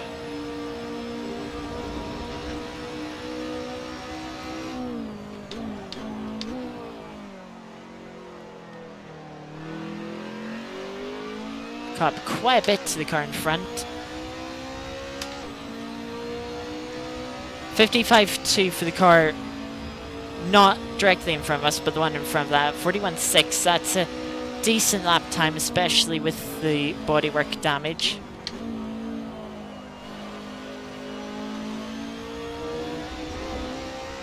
Look like there's still more time in that, with higher delta has gone through the first couple of corners.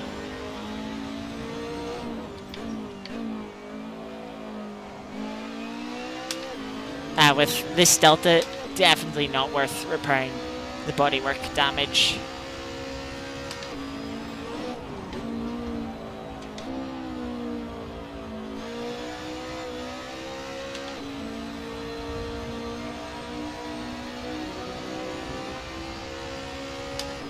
Well, the car doesn't feel the absolute best. It's still got decent pace in it. And with the front bumper being red, I could have been stationary for quite a bit of time had I decided to repair it.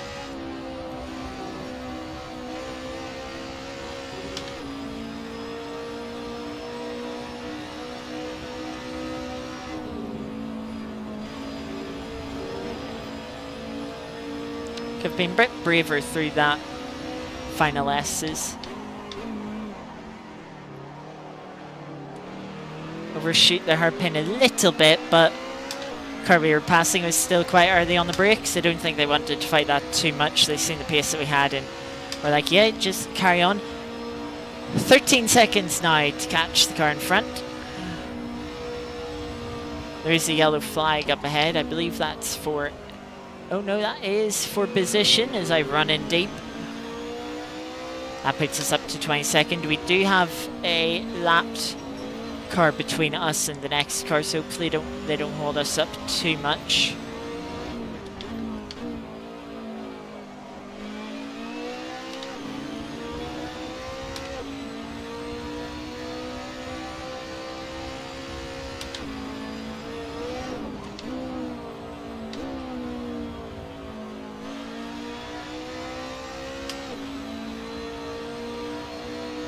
Doesn't look like that previous lap was our personal best of the race.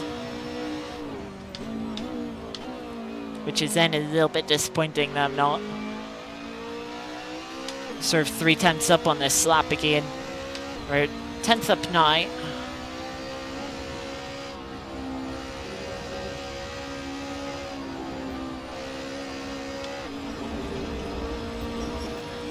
That was quite wide, but got away with it. That should actually technically be a track limit warning. We'll see if we get one at the end of the lap.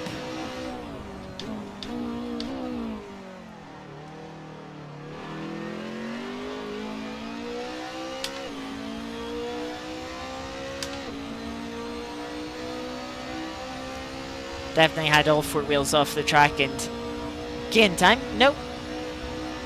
No track limit warning. That is not fair, to be honest.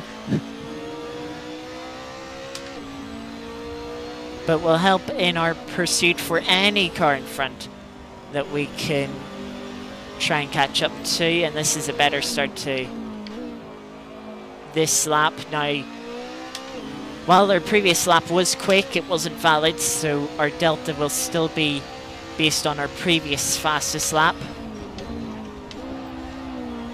Oh, rear end really stepped out there with the downshift. Held on to the car and still carried decent speed through that left-hander. Did lose a 10th, but I'll take losing a 10th over spinning.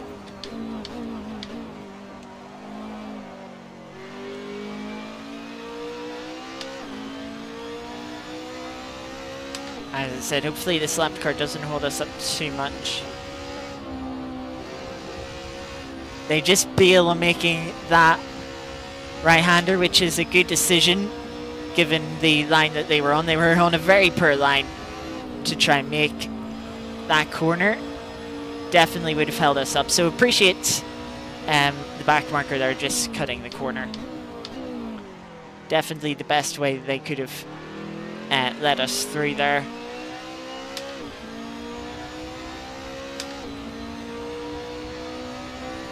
Come up here. Let's see what this time's going to be. It's a 41.0. Nearly got into the 40s despite the damage. Deep into turn 2 this time. We gained 2.8 seconds on the car in front. Gap's now 6 seconds, so we have halved that gap since we got past the previous car.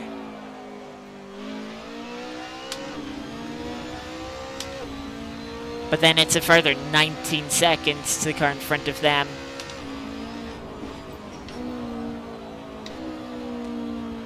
So I think P20 is going to be our best hope for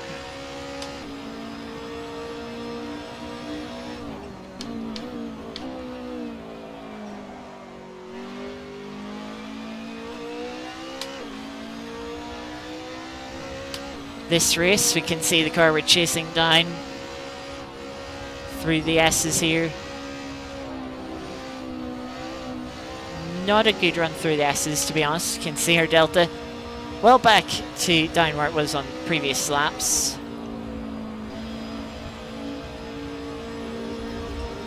8/10 down, that's not ideal.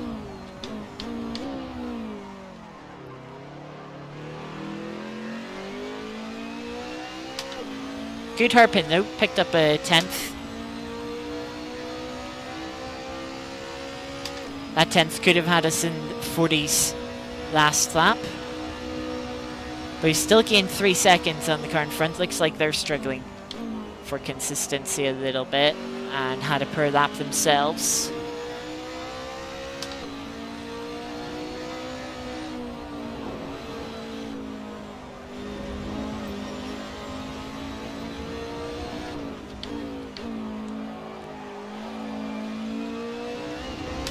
Five minutes left in the race.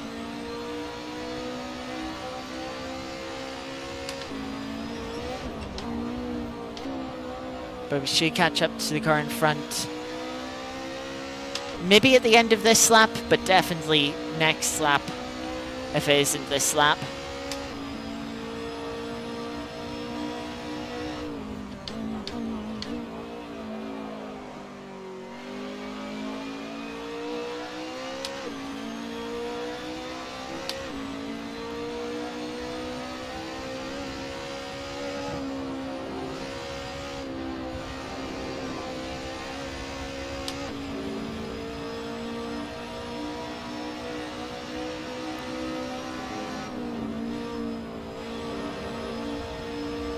look at this run. Another BMW is going to go defensive. And sort of like the previous car is going to brake early to let us through. That's a car in the pit lane. That is for position. That gives us P19.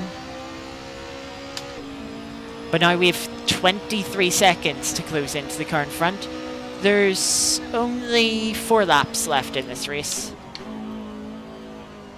So I can guarantee to close up 22 seconds, we would need to gain 5.5 seconds a lap.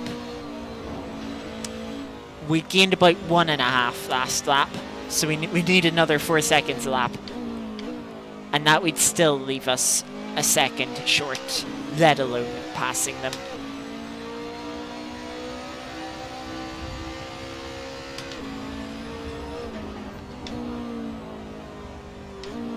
Does look like this reverse grade has thrown up quite the curveball. Looking at the top 3. I just noticed the driver in 15th. I think they were the driver that won the last race. So they've also had a poor race themselves.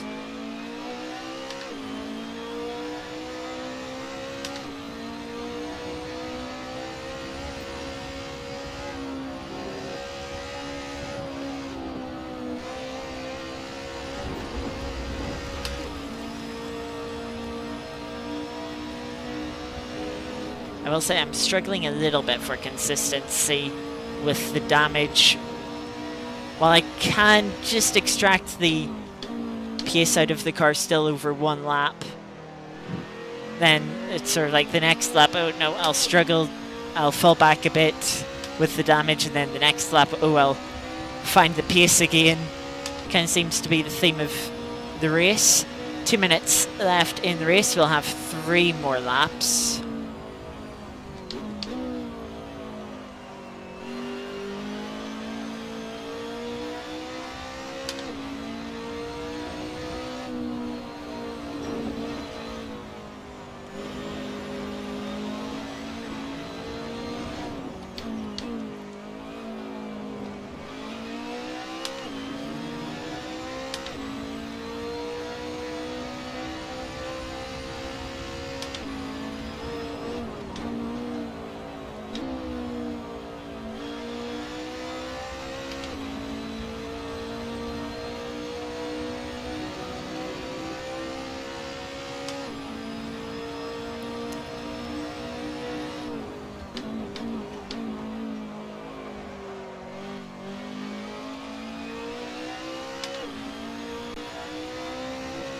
Yeah, see, I found the pace again this lap. That's a bad line into this right-hander. That's way too much curb. I was about to say maybe this can be the time we dip into the 40s. But it won't be after that. Thank you, Napa, and thank you for tuning in. Hope you enjoyed the unfortunate display, let's say, that this final race has been.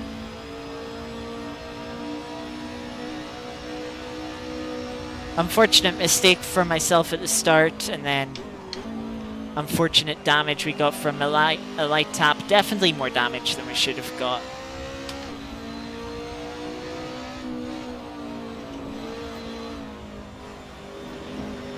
Time runs out on the race, so we will have 1 more lap.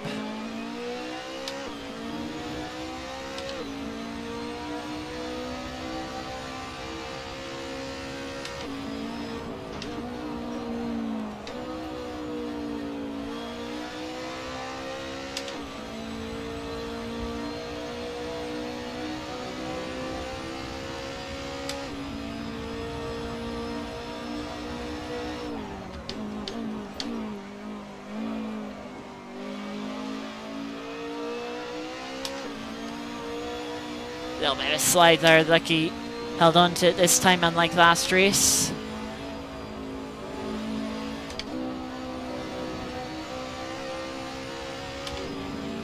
Sort of a little bit safer through the S's. Unfortunately, dropping a little bit of time on the Delta, just not being as brave through this right-hander, just keeping a wheel on the curb to keep it valid, but wasn't good in terms of speed or lap time. But a good run through the hairpin. Gain time in the hairpin, but sort of per exit, losing time on the exit. Will be just 100th away from getting into the 40s this lap. Maybe we can do it here on the final lap.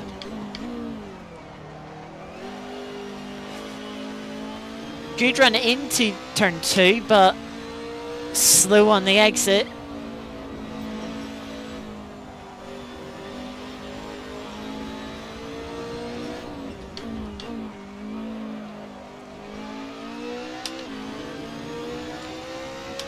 And our Delta's pretty much even as we get to the middle sector. Oh, big snap of oversteer from a downshift at the wrong time and slightly too far to the right, I would say, entering that long left-hander.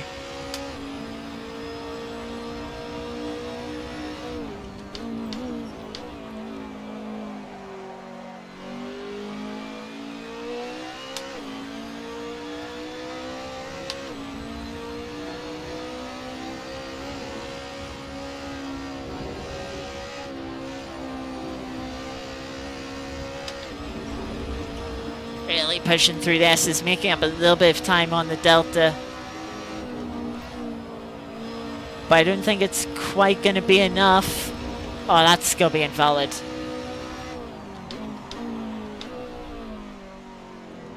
Something has happened on this fine. No,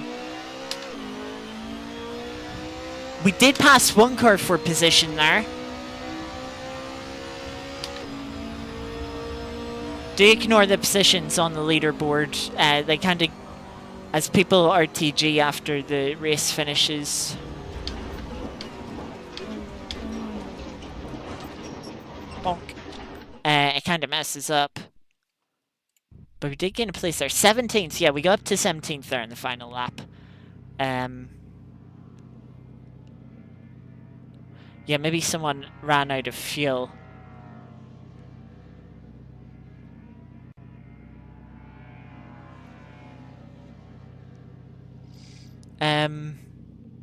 But yeah, that was an unfortunate way to end that race. It all started with the start that was all on me. But yeah, after that, just an unfortunate bit of contact with the right front breaking the suspension. It's so annoying, the light contact that was. You know, that should have just been a bit of a wheel bang, but then it's like, oh no, now you can't steer. Breaking this steering arm. We're bending it quite a lot, at least. Yeah, oh well. Oh well, as I said, it's kind of karma in a way a bit for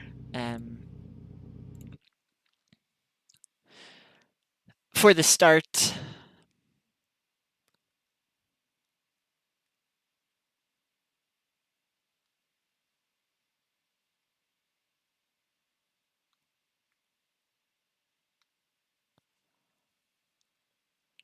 But yeah, 17th in the final race there.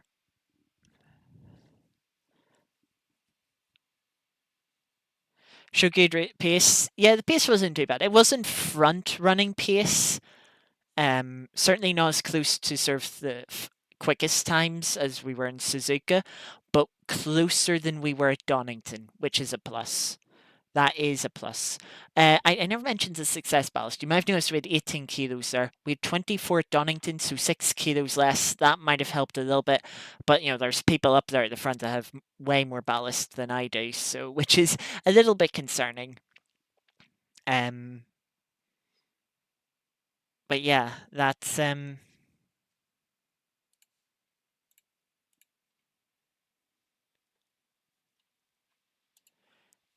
yeah. It was still kind of fun. Still enjoyable. Which is which is the main thing. I should probably try and check what we have next week on the World Touring Car calendar. As you can see here, booting up Art of Rally in the background to finish off the stream as per usual. Next week we are at Croft, which I'm quite looking forward to. I've never done a race at Croft. I've driven it once or twice. I've driven it, never done an actual race around it. So I'm quite looking forward to next week at Croft. That should be good fun. Should be good fun. But yeah, let's switch over on now to Art of Rally. We did the weekly event on Sunday during the second Goodwood Revival stream. We're currently singing 21st, top 5%. We were only top 10% after we'd done that run. A few positions further up, but as more people have done the event, we're now in the top 5, which is quite good going. Of course, still quite a lot of the week to go, so we'll see how that changes over the next couple of days. But yeah, we're missing out on P20 by 3/10 at the moment, which is a little bit annoying. I feel like there was one little mistake in the rally that cost me that. Could have been one place further up, but oh well, we'll not worry too much about it. We have the daily event on Sunday. Leaderboard still doesn't want to load. That's odd. It did on Sunday after I do the daily event. It did give me the option to do it again, which isn't right. So I'm going to guess it just... Oh yeah, look, I go back to...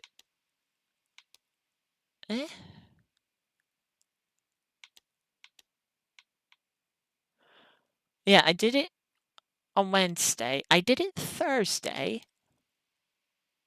I didn't do it Friday because I didn't stream Friday. Okay, things seem to be glitching out a little bit. So we're going to Germany in a Group 3 car for a 4.3 mile tarmac stage. 4.2, sorry. This looks like an Alpine? No, not an Alpine. I feel like I should know what this car is, but it's escaping my mind at the moment.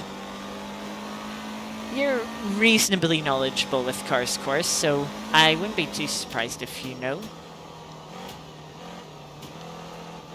I will say the livery on the roof reminds me of the Swiss flag. I don't imagine this car's Swiss. Just reminds me of the flag.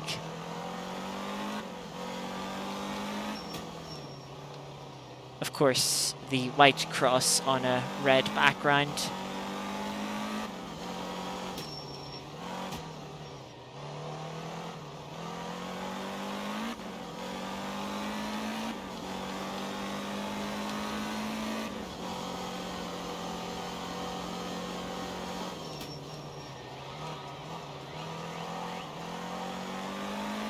Wherever the car is, you don't know the car? Fair enough. But wherever it is, it's handling quite nicely.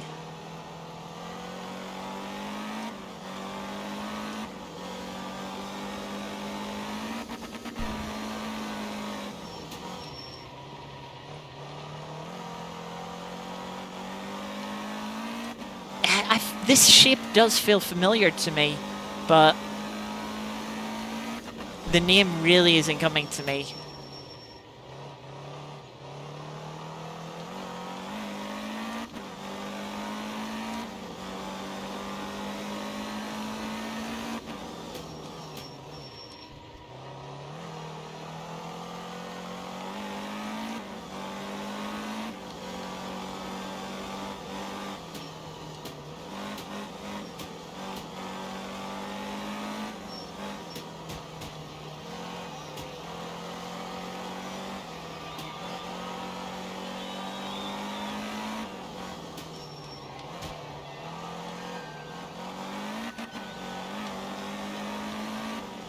It's not obvious.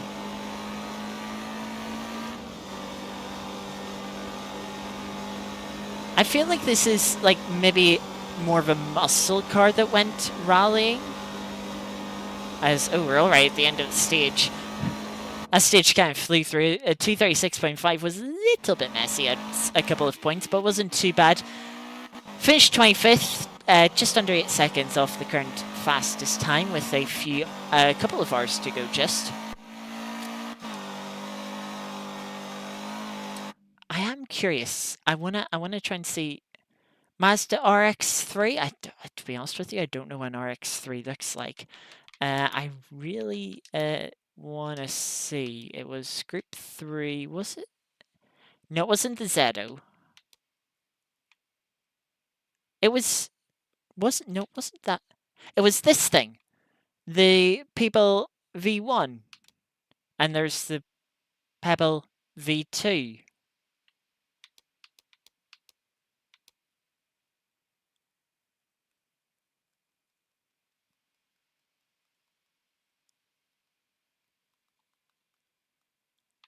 Skoda? Yeah, it could be.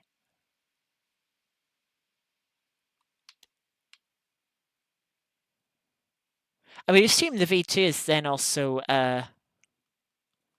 Skoda as well. 1974 Skoda 200 RS.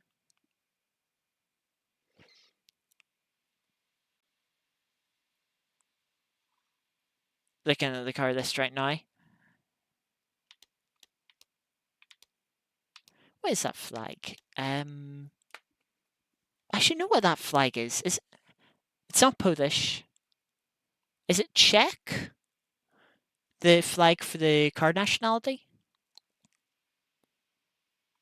I feel like I recognize that. Czech, yeah.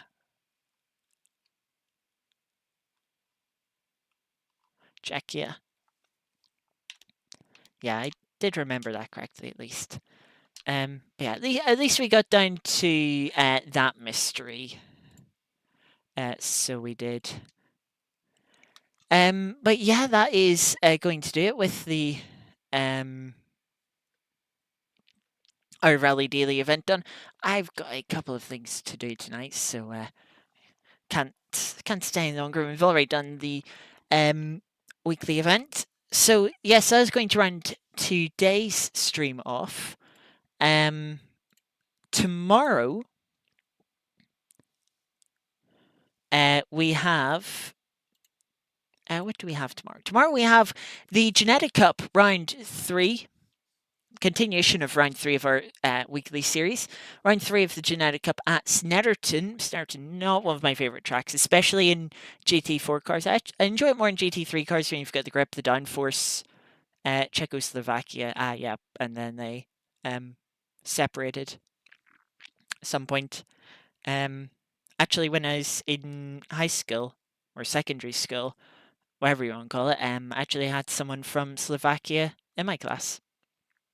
But yeah, Snetterton tomorrow for the Genetic Cup, and then on Thursday we are at Zandvoort for the GT4 Cup.